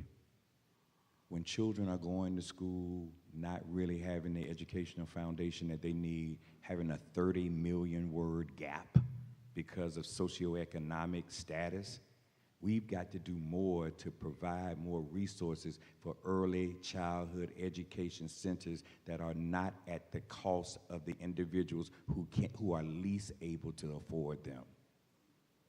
We've got to support these centers.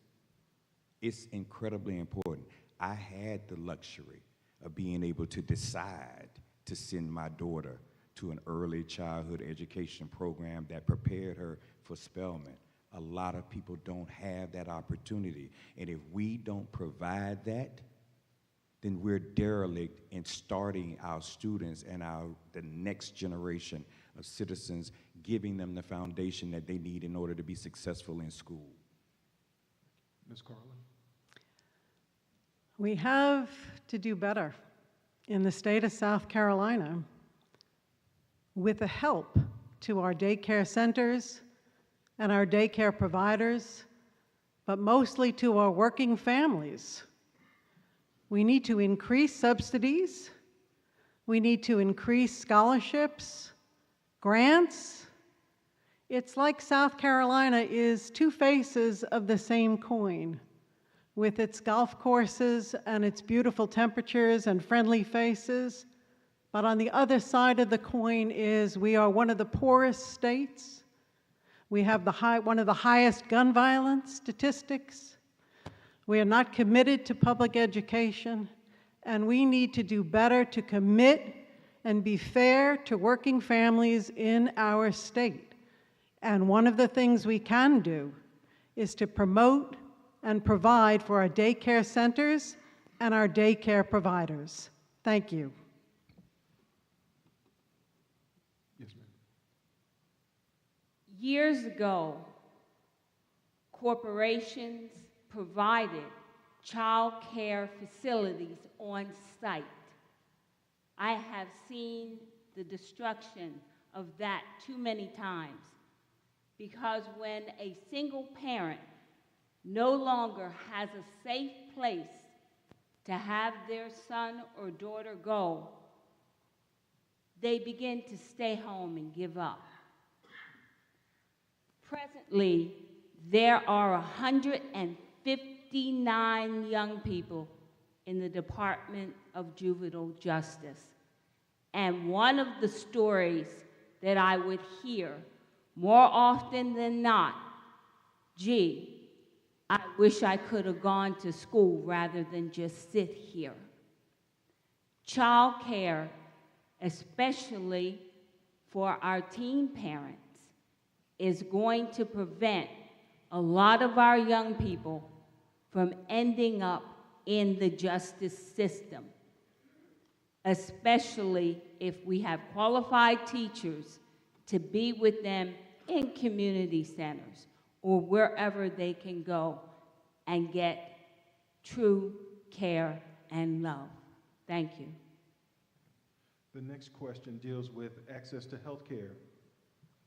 Over the last several years, at least 6 hospitals have closed across the state of South Carolina, not including other healthcare facilities.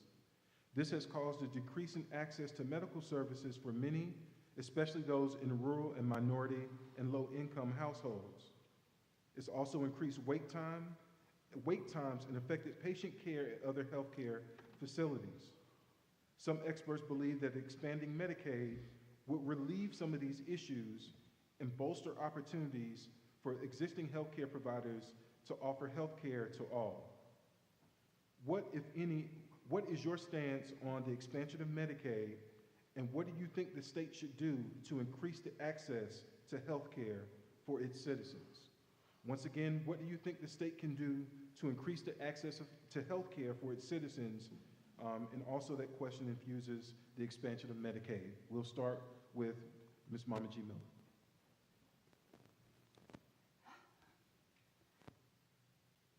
It is essential that we understand that our neighbor, Canada, has free health care for their citizens. That's part of that Constitution that people speak of. Being given acceptable treatment, medical treatment, and not having to choose between food and diabetic medicine, which causes discord, especially with our elderly. I believe that if we accept human rights for how it is, democracy, I am a Democrat, and I believe that we should bring in medical care because this will prevent a lot of the legal issues that we have, especially theft and guns. Thank you. Ms. Carlin?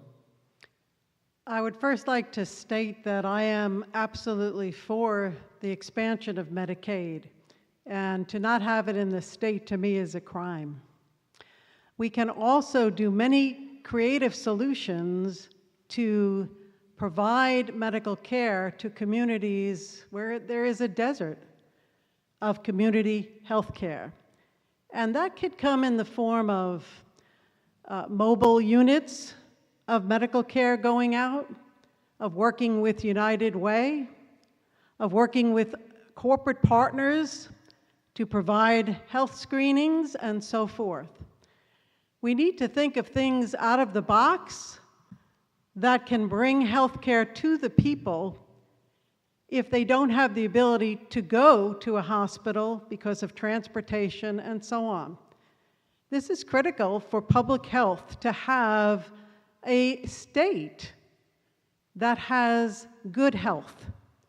And there are many things that we can do that we're maybe doing some of.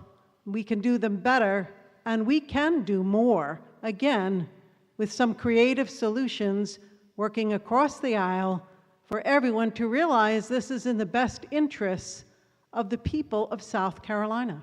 Thank you. Mr. Reese? This issue is of critical importance for the community in which I live.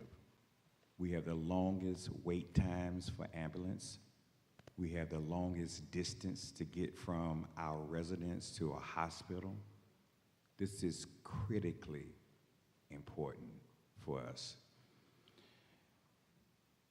This issue with Medicare expansion is an interesting one to me. I recently had an opportunity to listen to the governor from North Carolina and to hear how they were very successful with a similarly aligned legislature. And I asked the question, how did you do it? What's kind of the panacea?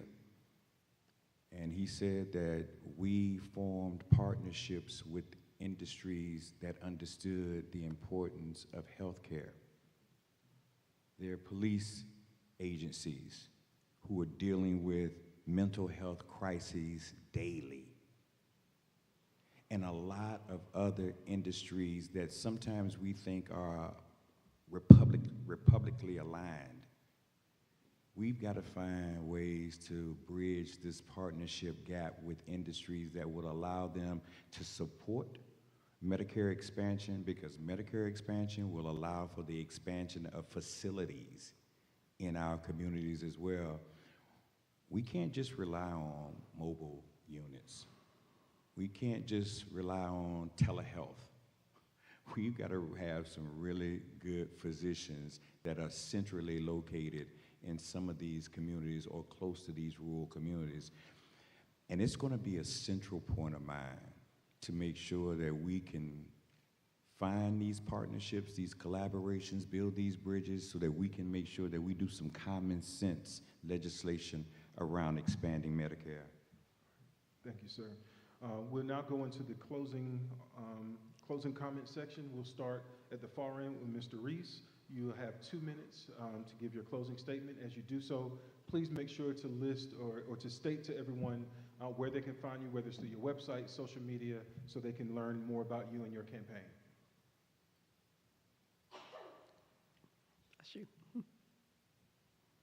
So I'm new to politics. I've been a community organizer I only came back to South Carolina after living in Minneapolis. I returned here in 2018. I've been a community organizer in our community since that time. There's a dearth in the political establishment in our community, and I can't ask people to give of themselves if I'm not willing to step out there and do all that I can do. And that's the reason that I'm entering into this race. There needs to be representation that shows the people that this makes sense, that politics makes sense. The programs that I'm working with in Lower Richland are already working with the youth. They don't have faith in the political infrastructure. I'm here to provide that. I'm here to show them that not only can you be active on the ground, that you can also take your activism and your advocacy to the State House, and that's exactly what I plan to do. I have a 150-year family history in Lower Richland. I owe it to the community that gave me so much. My name is Robert Reese, and I'm here to serve in the House of Representatives for District 70. Ms. Carlin? First of all, I want to thank the Columbia NAACP branch for hosting this forum. We know how important forums are for our democracy.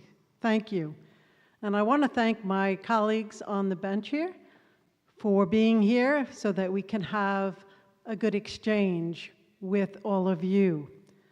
I want to thank everyone for coming and listening. My name is Eve Carlin. I am running for the House District 70. It is a redistricted seat taking in Kershaw County and Lower Richland County. I will be a representative for all people. I am strongly committed to unity in the community. I'm strongly committed to economic justice, to reproductive rights for women, for electing more women in our State House, and for holding things such as town meetings, advisory boards, listening and learning, and then being able to lead. So thank you very much, everyone. As a torchbearer, I am not a pathfinder, by no means. In speaking of my ancestor, Aunt Dot, Dr. Dorothy Height, we must take care of our young people. We're losing so many of them, not that I have any problem with not being a Yankee anymore, but they're headed north. This is wonderful here in South Carolina. We really need to give them an opportunity to lead and show them the way. No cap. If we look around the room, how many young people are here? It's not a law in the Constitution yet for voting. Please remember, it's a Voting Rights Act. and our young people must make it an amendment. Thank you so much for this opportunity, and I'm really excited about it. Thank you all. Once again, these are the candidates for South Carolina House District 70. For the sake of time, what we're going to do is we're going to ask for the candidates for South Carolina Senate District 19 and also South Carolina House District 79. We are going to combine those forums into one.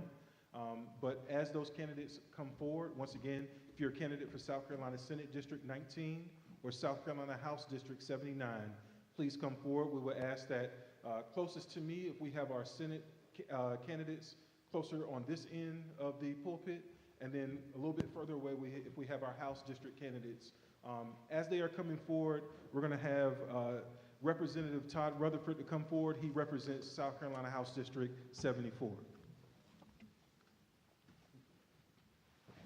Thank you all so much, and thank you all for being here, and welcome to House District 74. Pastor Ezell, thank you so much. And for those of you that are like me that remember this when this was a drive-in movie theater, not a church. It is now hallowed ground, but it was once that which people snuck up under the fence to see, because I was a young man back then. Let me just say one thing. Thank you all again for being here. I am Todd Rutherford. I am the minority leader of the South Carolina House of Representatives, meaning that I am the Democratic leader in the South Carolina House. There are some great candidates. I've heard some great things on here, on this pulpit here today. The one thing that I ask, one thing, is that you all please help me with the greatest threat to Democrats in this state, and that is Senator Harpootlian. Senator Harpootlian is the biggest threat to African Americans in this state.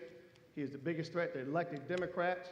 He has done nothing but make our life a pure D, no longer a drive-in movie theater. I tell you exactly what it is. I wish he was still here, but I know he shows up to these things and leaves because it makes him uncomfortable. But I want you all to please join me in making him uncomfortable. Go back and look at his history. What he did with Shirley Black when he kicked off the Election Commission without apologies. Go back and look at how he cussed at Mr. Brown in our Richland County delegation office. Go back and look at how he talked to our chairman, Representative Leon Howard, during our delegation meeting, and you will see exactly what I'm talking about. So again, if nothing else motivates you, motivated by that which comes in here and tells you one thing but shows you another. Be motivated right now to go out and call your friends, your colleagues, and everybody that you know and tell them that you came to the NAACP meeting and you heard one thing. Go out and vote your conscience, vote for your people, and please understand that there are enemies amongst us, and one of those is Senator Dick Harpootlian. Thank you all so much.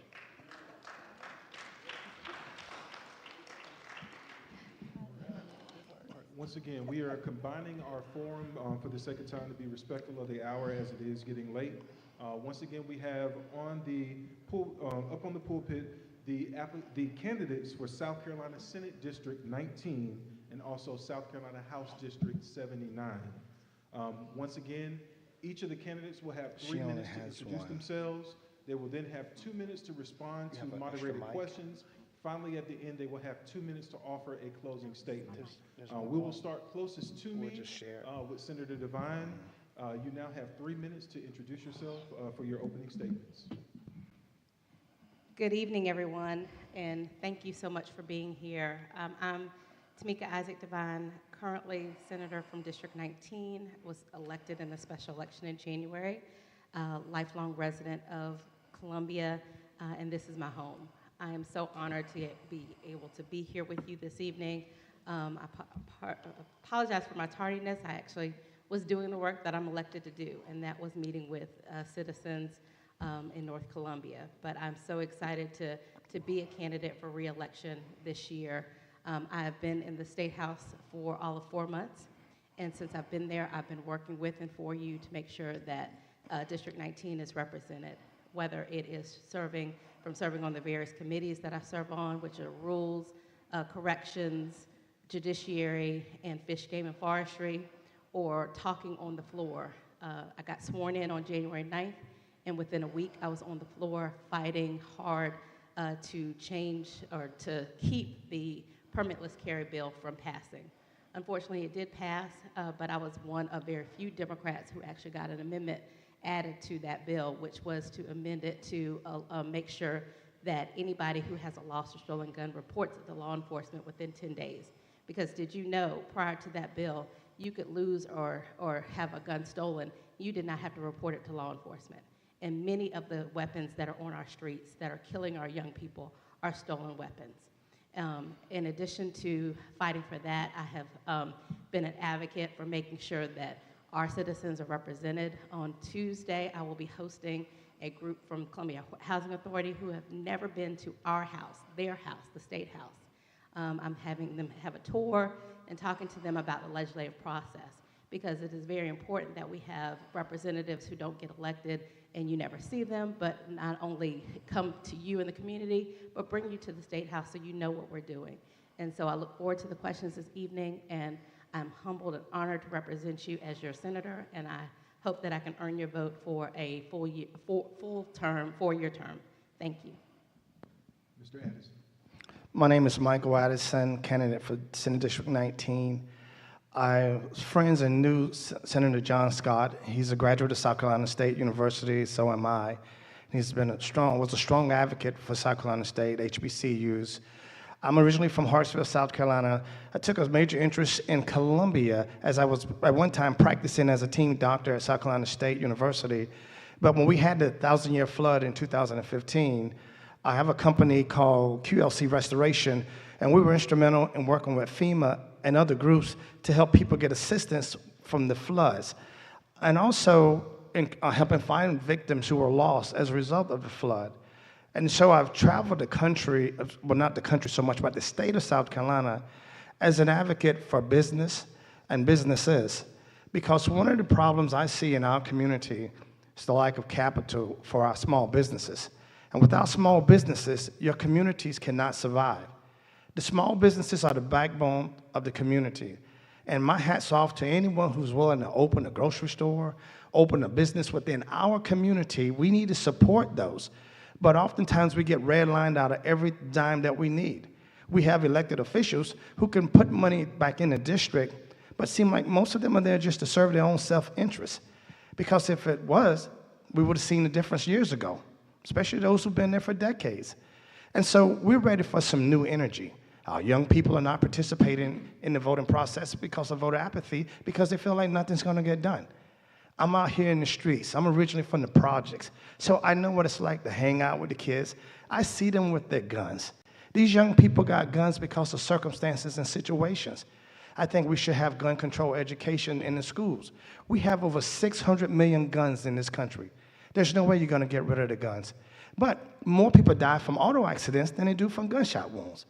But we have driver's education in schools, so why can't we put in some type of gun control education since we know they're going to have access to them? And when we talk about the open carry, I mean, it's constitutional that you have a right to bear arms. And especially in the black community, with all these people coming over the border, unvetted, this police department's not going to be able to protect all of us. You're going to have to protect yourself, your homes, and your families. I'm a fan of having guns. I think you should have protection in your homes, whether it's the guns or a pit bull in your house, whatever you feel you need to do to protect your family. And we have a lot of single women who live alone.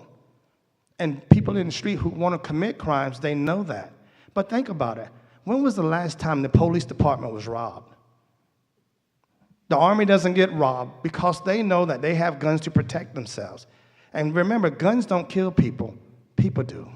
I'm Dr. Michael Addison, candidate for Senate District 19. Mr. Nellums. Thank you. My name is Chris Nellums. I've been married for over 44 years. I have 4 children.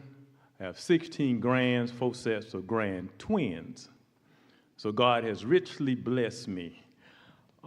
I've been an entrepreneur in this community for over 38 years. I've been a pastor, chief pastor and overseer over churches for over 35 years.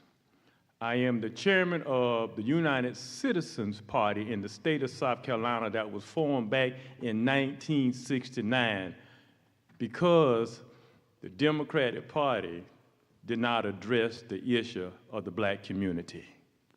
We've been around since then, and we are working diligently in the state of South Carolina. And I'm not going to focus a whole lot on myself this evening, but I will talk a little bit about myself.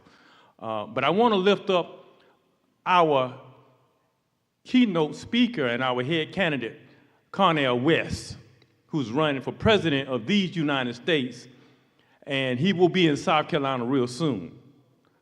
And I want y'all to come out and hear what he has to say. There's a transformation that is going on, and the third party is to be reckoned with. And so I'm a little different than these candidates that are talking about the Democratic Party. I'm giving you another option.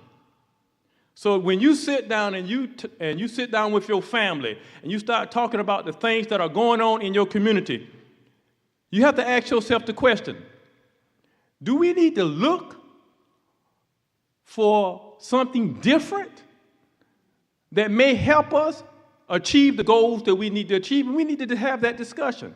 Reparation, and how reparation and the hemp industry can work towards taking care of these that are underprivileged. So we have an idea about how we can get this thing done. It's all about us coming together and looking at a different option, because you've been doing the same thing and you're still getting the same result. My name is Chris Nellums. I'm running for District 19 State Senator. Thank you. Ms. Farr. Get this right. All right. I am my ancestors' wildest dream. Who would think 159 years after the Emancipation Proclamation, 104 years after women earned the right to vote, and 59 years after the Voting Rights Act, I would be standing before you today as a candidate for the South Carolina State House. Again, I am my ancestors' wildest dream. My name is Janika Farr, and I am your candidate for South Carolina House District 79. I am a proud mother of two, a former military spouse, an NAACP member, and a community-driven public servant who believes in the power of servant leadership. I come from a long line of public servants. My grandfather served in the Korean War. My father served in the Vietnam War. And my mother served this great country as a soldier in the U.S. Army. Although I did not formally serve as a soldier, I served my time traveling the world as a military child and military spouse. What you have to understand is that service is the through line in all that I do. I understand the importance of being engaged in the community and being of service to others for the uplifting of us all. My service is shown through the work I've done to empower and uplift our community. I serve on my homeowner association's board as president. I've been chair of the Democratic Women's Council here in Richland County, and I've had the honor of serving on one of the most historic organizations here in Columbia, the Greater Columbia Community Relations Council.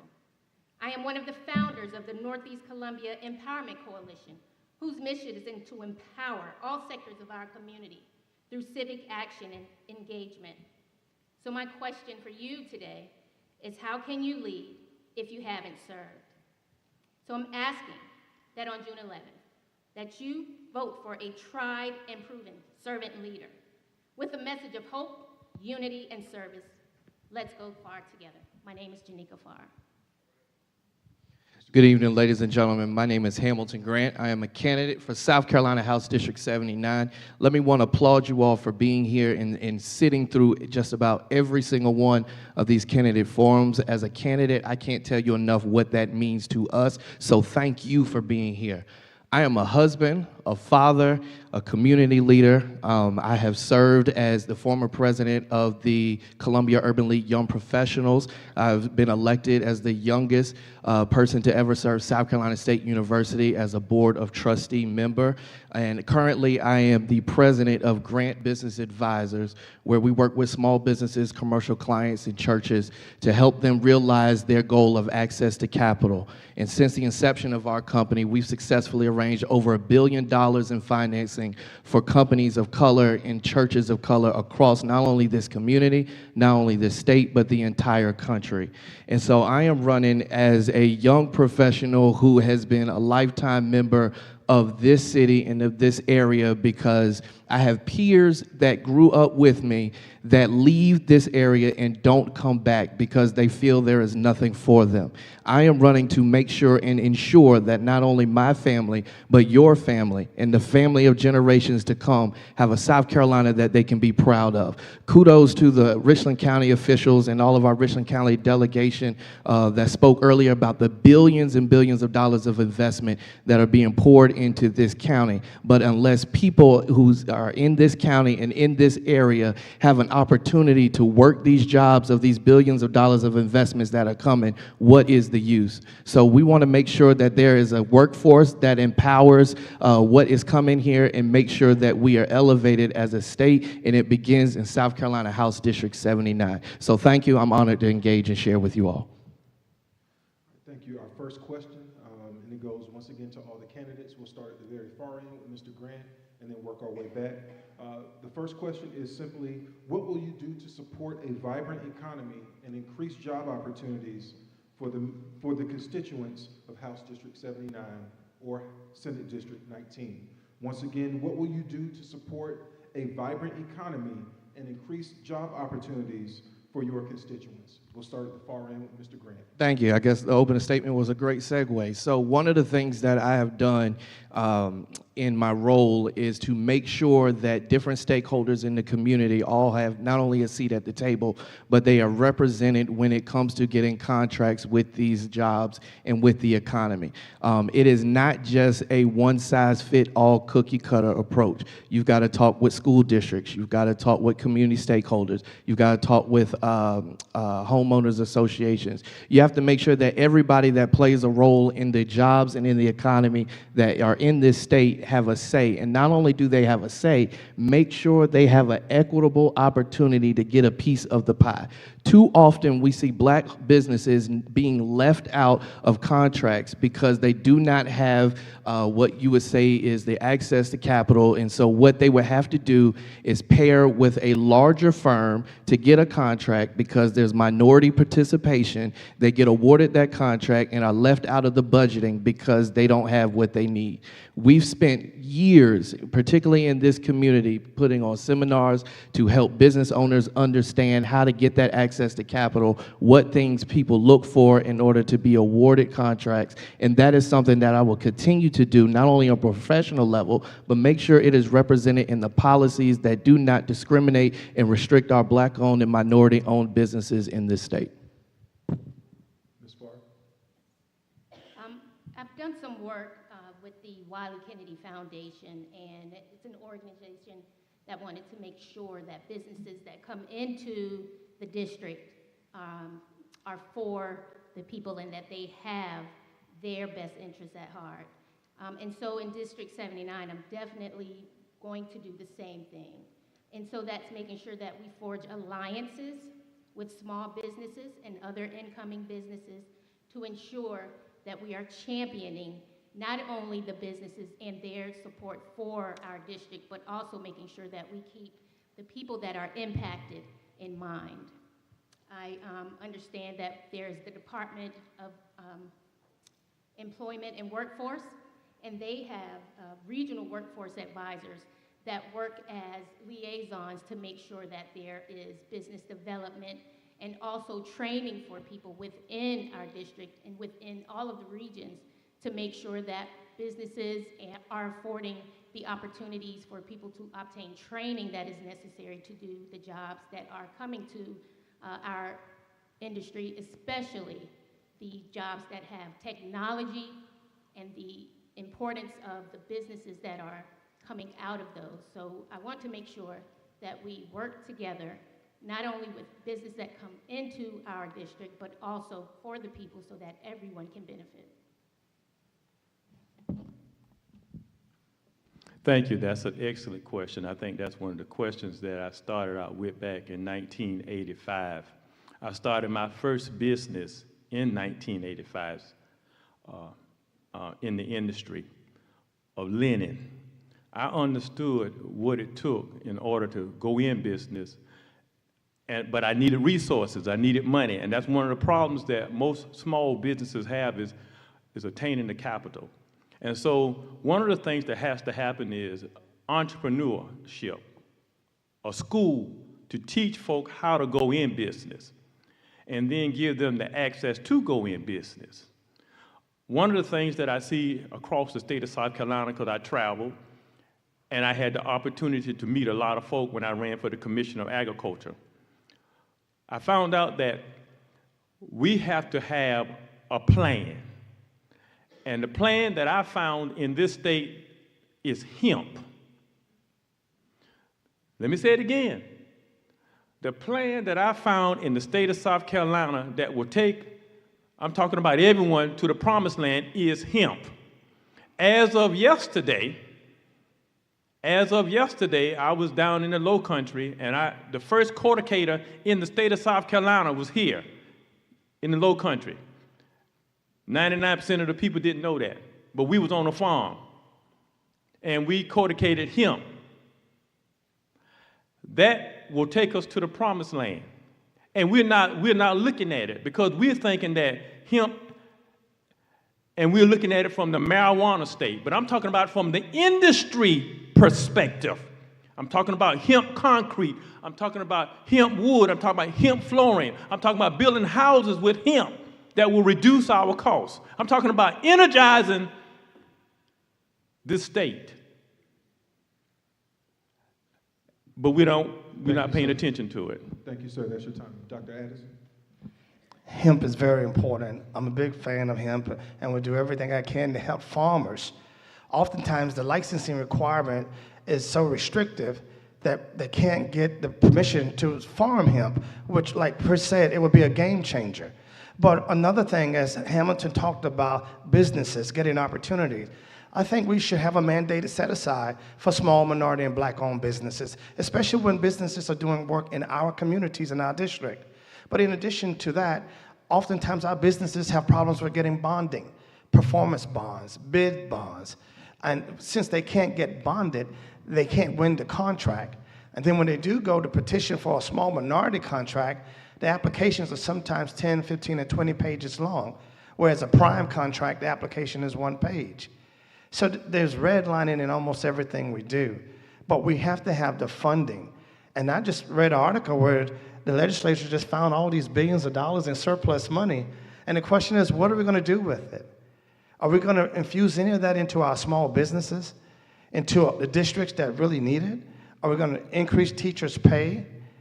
And so when we talk about jobs for our children in the community, we have the Hayward Career Center. We need to really put funds into that so that kids can have a skill set when they graduate from high school. When I finished high school, I was certified in electricity and plumbing and continue today. It's always good to have a skill set. Even with a doctorate degree, you need a skill set. You need to know how to take care of things in your home. And that's another form of income. Young people can make a good living as a plumber, electrician, beautician, body shop repair personnel. And we have this here with Hayward Career Center and the technical school as well. But I focus on Hayward because I visited it and met with Mr. Washington over there, and I think we should push more on that as well. Senator Devine? Thank you so much. So a vibrant economy, I think that we need to make sure that we are looking at it through all aspects. So let me start off by talking about education. We need to definitely invest in education and make sure that our young people have career paths, that they understand the skills needed to get the jobs, high-paying jobs that are available in our community so that they can compete globally. Secondly, we need to look at workforce development. I have a history of this. At the city, I actually was the founder and co-chair of the Work Initiative Program with Councilman E.W. Cromartie, where we train people with skills to make them immediately employable. I know there are current programs in our community, like the program that Chrissy Savage is doing, and so we need to have more of those programs and get our residents in those programs so that they are trained for high-paying jobs that are in the community. We also need to look at where we are. I commissioned an equity survey pretty much for Richland County and Lexington County, but I've segregated that information for District 19, so I know what is happening in District 19. So take the results of the equity survey and look at how can we plug in those holes. So another part of that is affordable housing. We have to have high quality affordable housing in our community. It doesn't matter if we have people, they have no place to live, and so we've got to address that as well. And as a small business owner, I believe in advocating for resources for small businesses. Small businesses are the lifeline of our community, but how do we support them, make sure that they're active? Since I've been in the Senate, I have done several things. Number one, I convened a meeting with Scout Motors. I've met with Scout. We talked about the jobs that are needed. They're working with Richland 1, Richland 2, also Midlands Tech to have the training. But I've also brought together a meeting with small business owners, so small business owners know what needs that Scout has and how they can provide those needs. I've met with the new president of Columbia College, who is a District 19, grew up in District 19, and we've talked about training for them. I'll talk about the rest of these later. The next question, we'll start on the end closest to me with Senator Devine and then go down. Keeping within the same vein about bringing a better quality of life to constituents. Many people feel, and the numbers show, that a better job, access to a better job equals a better quality of life. To get access to a better job, it's important that in our economy, you have access to a higher education. What should be done to make higher education more accessible for constituents? Once again, what should be done to make higher education more accessible to constituents? Thank you so much for that question, and I could then continue some of the things I was going to talk about. Right now, Richland 1 has a great program where you can actually get an associate's degree while you are in school. District 19 encompasses District 1 and Richland 2. I have regular conversations with the superintendents of both of those schools, and they both are committed to making sure that we access, or that we expand the access opportunities for young people. And so part of it is letting young people know what options are out there, make sure that when they graduate from school, they are ready for those positions, and also make sure that while they're in school, they're supported.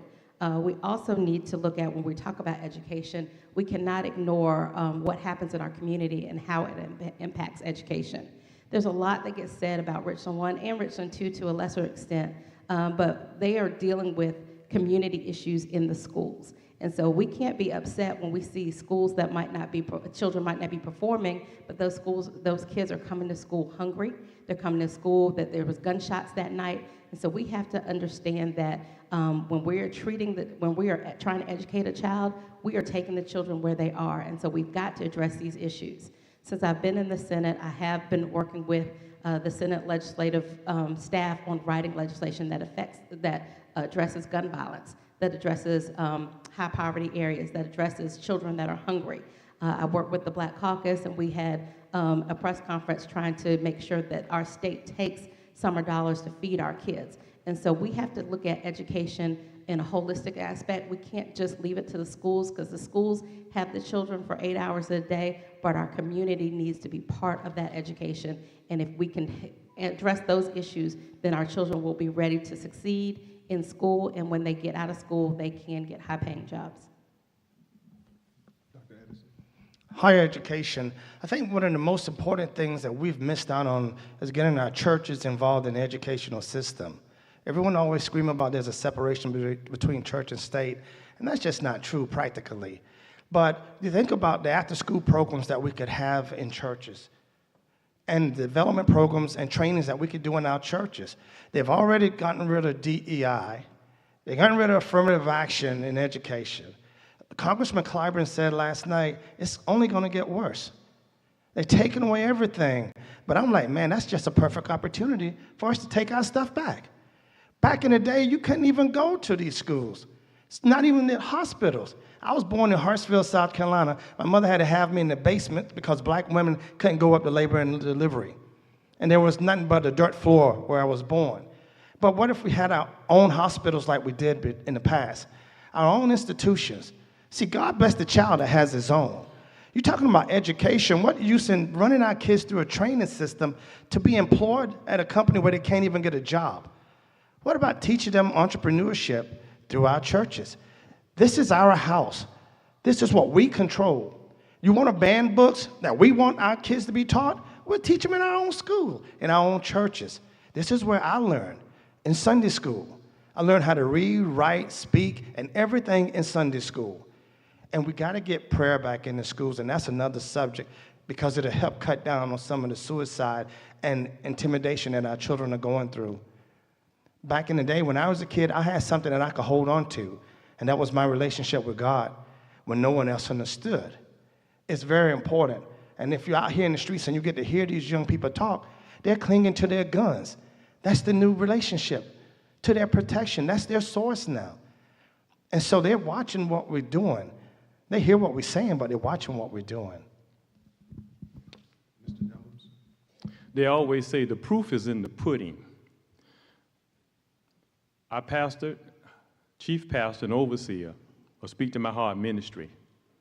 We have a location in Winsboro, South Carolina, been there for about 10 or 15 years. We had a summer food program, and we encompassed it with educational component, and we took care of 500 young people a whole summer. And we educated them, and we brought them to Greenview Park for swimming. So I used 2 counties. And things of that nature needs to be done within the confines of the church. And the churches are doing that. One of the other things that I look at is you have to meet the child where he or she is. One of the problems we've had is that we don't extend ourselves to problems that young people are having. And so we have to be holistic in our approach when it comes time for us to deal with the situations that are going on in our communities. And I think one day, when we all get on one accord, I think we can see something happen. So we can't look for government to do it for us. We have to do it for ourselves. And if I'm your state senator, one of the things that will happen is that I can get the job done. And it does not take me long to get it done. I assure you of that. Ms. Farr? Yes, I think it begins with increasing our public education system. We have to strengthen our public education system. Right now, our state constitution offers a minimally adequate education for our children. So we need to strengthen our public education system. In addition to that, we need to make sure that we continue to lower tuition. It is inaccessible for a great deal of people in our country.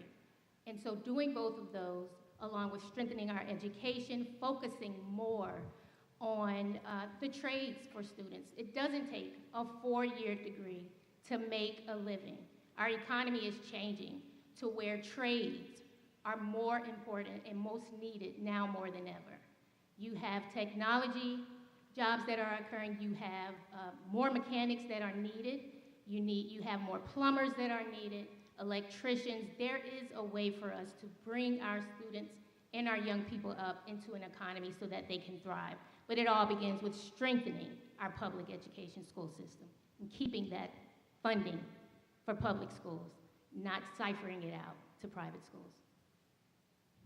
Thank you. So a few things on making sure that higher education is accessible. One, like Ms. Farr just said, we need to fund public and higher education the way our state constitution has said, and for decades that has not happened. Another suggestion is that the state of South Carolina should put forth another education bond. And I hope the legislators in the room fact check me, but to my knowledge, it's been nearly 24 years since the state of South Carolina has had an education bond which would transform the entire infrastructure of campuses of higher institutions across this state and across South Carolina. Another thing that we can do is to make sure that we diversify these public boards of trustees at higher education. I want y'all to know that as a former board member for South Carolina State, in the process, it's much like the judicial process, going to the State House and speaking with lawmakers to make sure that you can get out of screening and to make sure that you can get the votes, is very much so the same when it comes to boards of trustee members. I want the same energy put forth to electing trustees at USC and Winthrop. to be the same for South Carolina State University and other institutions. And while I'm on the point of South Carolina State, the United States Secretary of Agriculture and the United States Secretary of Education wrote letters to 17 governors across the country talking about how HBCUs for ag programs have been significantly underfunded by their state legislatures. South Carolina State, which is located in Orangeburg, South Carolina, which I'm a proud graduate of, is owed over $500 million over the last 30 years for underfunding for South Carolina State University. There's a poem that I always quote, but it says, "We've done more with little, now we're qualified to do anything with nothing." Just imagine if we had more for South Carolina State and other institutions instead of having Hunger Games at the State House when it comes to budgeting. So making sure that we fund and making sure that we diversify what these boards of trustees look like to have access is something important. Now we're going to go into our closing comment section.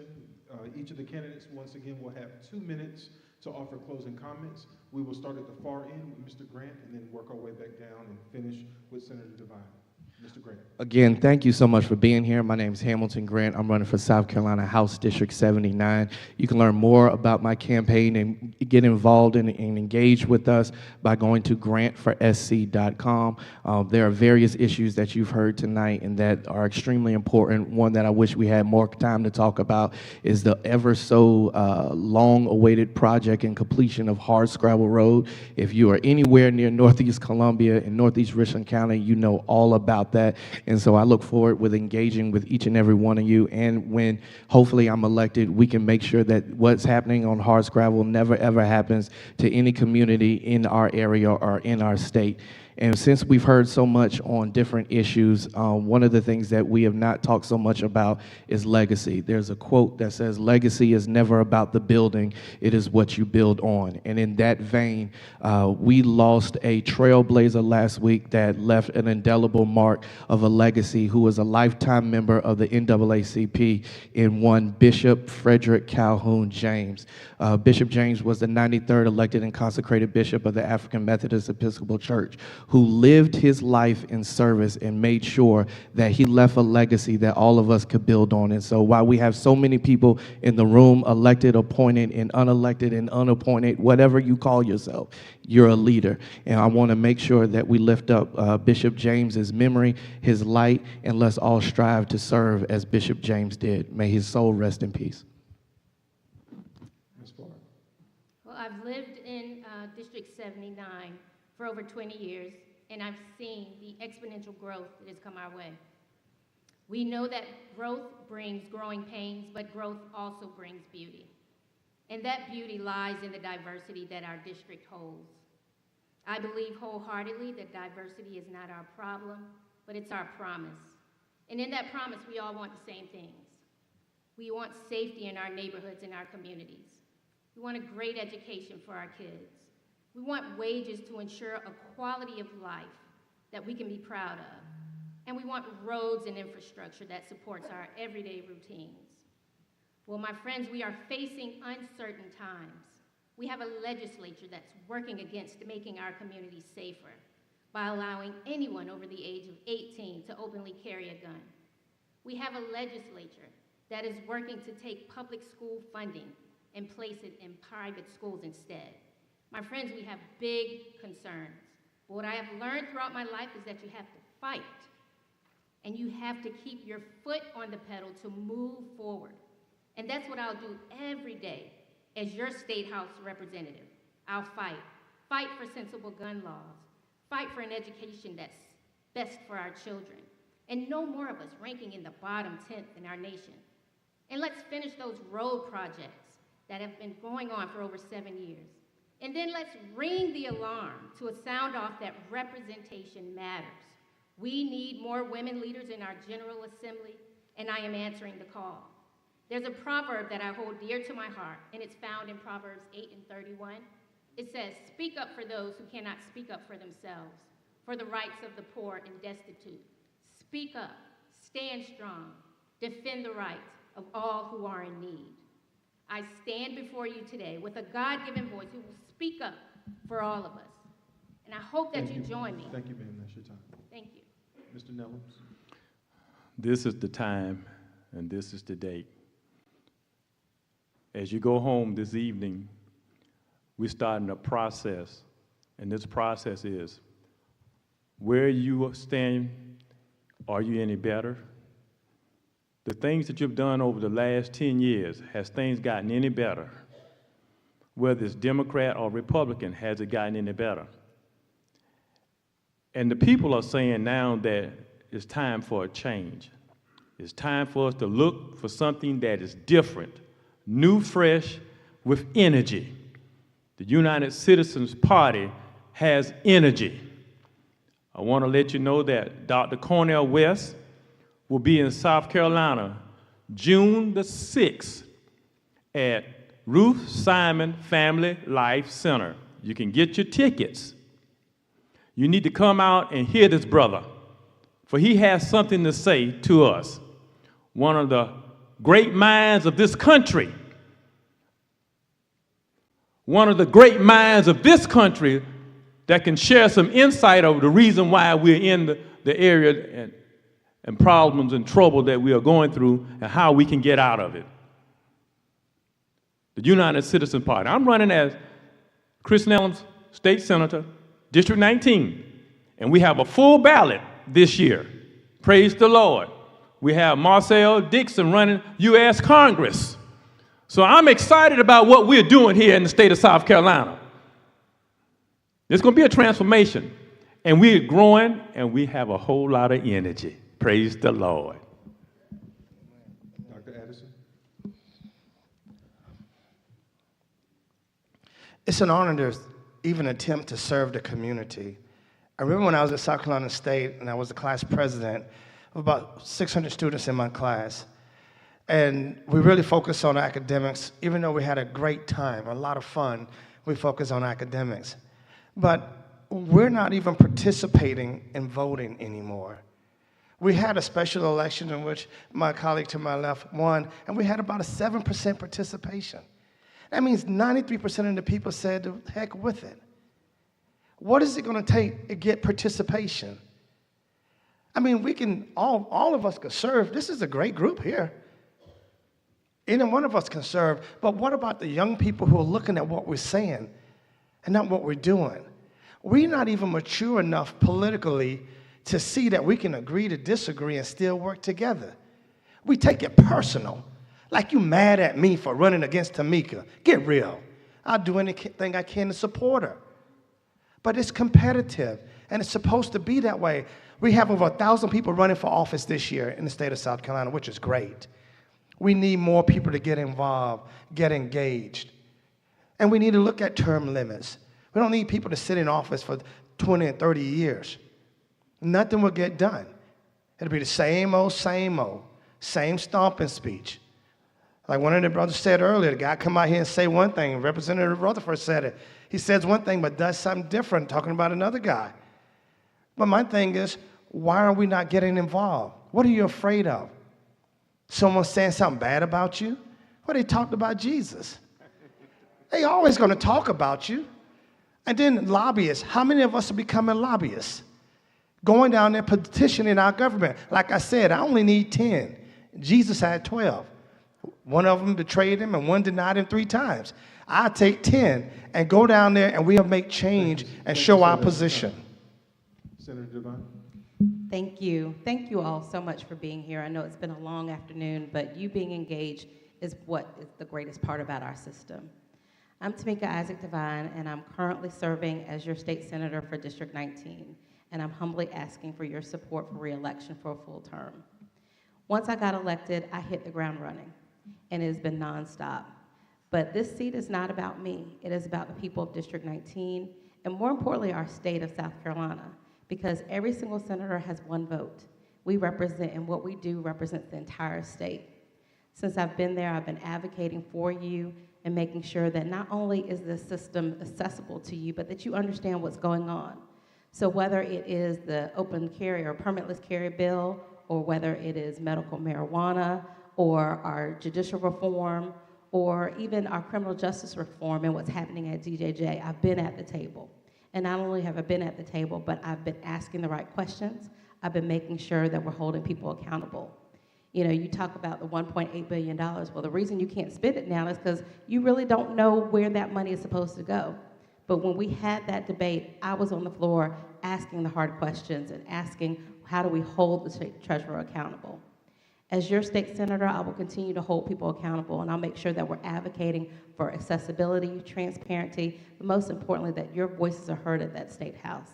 So again, Tamika Isaac Devine, you can go to Devine for Senate to find out more information about my campaign, and I humbly hope that I can earn your vote again to be your state senator for the next 4 years. Once again, we would like to thank the candidates for House District 79 and also State Senate District 19. So this concludes our forum on this evening. Once again, we will have a second forum that will be held on May 9th at 6 o'clock. The location has yet to be determined, but that will be, that information will be sent out very shortly. At that particular forum, we will have county level candidates for political office for the June primaries.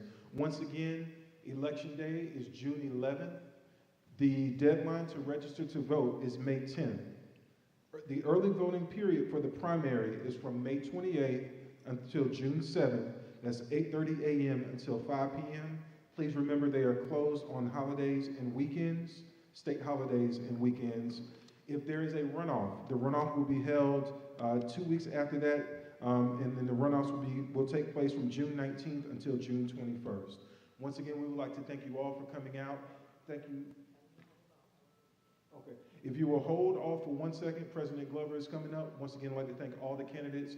Thank you for those elected officials who are here in the audience. And once again, President Glover. We have Mr. Jonathan Kirkwood who will come forward.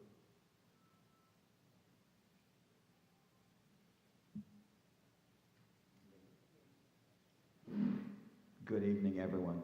First of all, thank you to everyone for staying, and thank you for listening, and thank you for all of our candidates that were here present. This is kind of my favorite time as the treasurer, because this is the time that you say that we love the organization, so we're going to help fund it. So this is the audience participation portion that we would like you to participate in with the funding. The collection, we'll be doing the plates momentarily. You'll have options to give cash and check. We also utilize Cash App, and so I'm going to give you the branch's Cash App number. I will speak nice and slowly to make sure everybody gets that. You ready? If you decide to give via Cash App, the Cash App number is $NAACP0615. I'm going to give that one more time. Again, if you decide to give via Cash App, $NAACP0615. I believe that as the treasurer, my name might come up, Jonathan Kirkwood. If you get that come through, then that is correct. So again, we're about to do the collection plates. Again, thank you in advance for your generosity, for all of the funding that will help fund NAACP events. This is a year that we're trying to do a whole lot of things. So again, we appreciate in advance everything that you can do to help us out. Again, $NAACP0615 for anyone that wants to give via Cash App. Thank you. Good afternoon again. I'm going to say thank you. Jonathan's going to take care of that for you because we don't want them to move out of their seats yet. However, I want to say the appreciations that I should say to Pastor Ezell, to Central Baptist team who's put this thing together, especially to the NAACP. Repeat after me, everyone.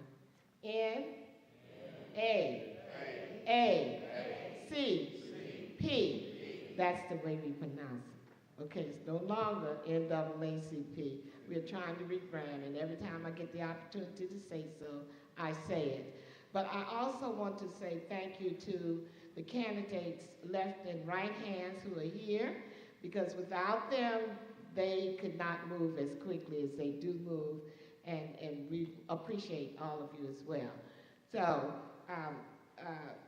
There is an organization here. All the pastors that are here, please stand. Any pastors with the Midlands, correct me if I'm wrong, Ministerial Coalition Alliance? I was expecting them to be here. But anyway, those of you that are pastors, thank you for here. What I plead with you, we can't do it without you. We need for you to speak to your parishioners. If you got to take them across the street to tell them what they need to know, across the street from the church, take them across the street and tell them. That's the only way they're going to know what they need to hear in reference to the legislation, et cetera, et cetera. Some things can't be said from the church, from the pulpit. But there's no reason why each parishioner, tell me if I'm wrong now, can't hear what needs to be heard from the pulpit, out of the, I like to say, the mouths of babes. So with that being said, I want to say thank you, and I'm going to piggyback right on Mr. Nellam's, Reverend Nellam's advertisement he gave. The Columbia branch will also be hosting Cornell West the next day. So if you miss them on the 6th, you'll be able to see Cornell West at lunch, a dine and lunch with Cornell. Dine and discuss is what it is with Cornell West, and it will be held at Brooklyn Baptist from 11 until 1:30. So you'll be able to come in, purchase your meal, sit down and hear a conversation with Cornell West.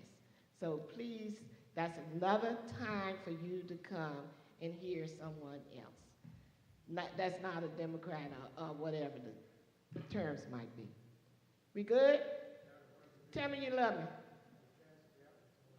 Cash App is on the screen, is what I understand. And I think I'm leaving something else. If you're not a member, remember I said earlier, we embrace any and everybody. Doesn't matter what flavor you like. I like all the flavors. We like all the flavors. So we want you to become a part of the civil organization so that we can become stronger in one. Your ideas, bringing it all together, we can make it happen, whatever it is. Thank you.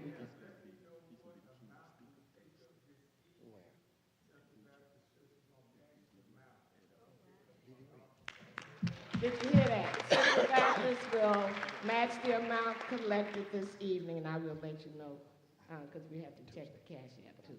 So with that being said, thank you again to Pastor Ezell and the church for doing and taking the time to do what they have done.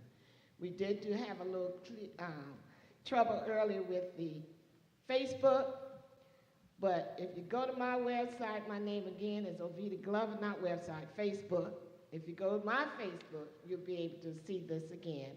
If you go to Central Baptist Facebook, you'll be able to see the coverage again with that. Any other announcements? Having none, I'm going to ask Reverend Ezell to come up and close us out as he brought us in. Oh, I can't forget my neighbor here. He did a very good job. He does a good job all the time. Most of the ones up here are NAACPers too, so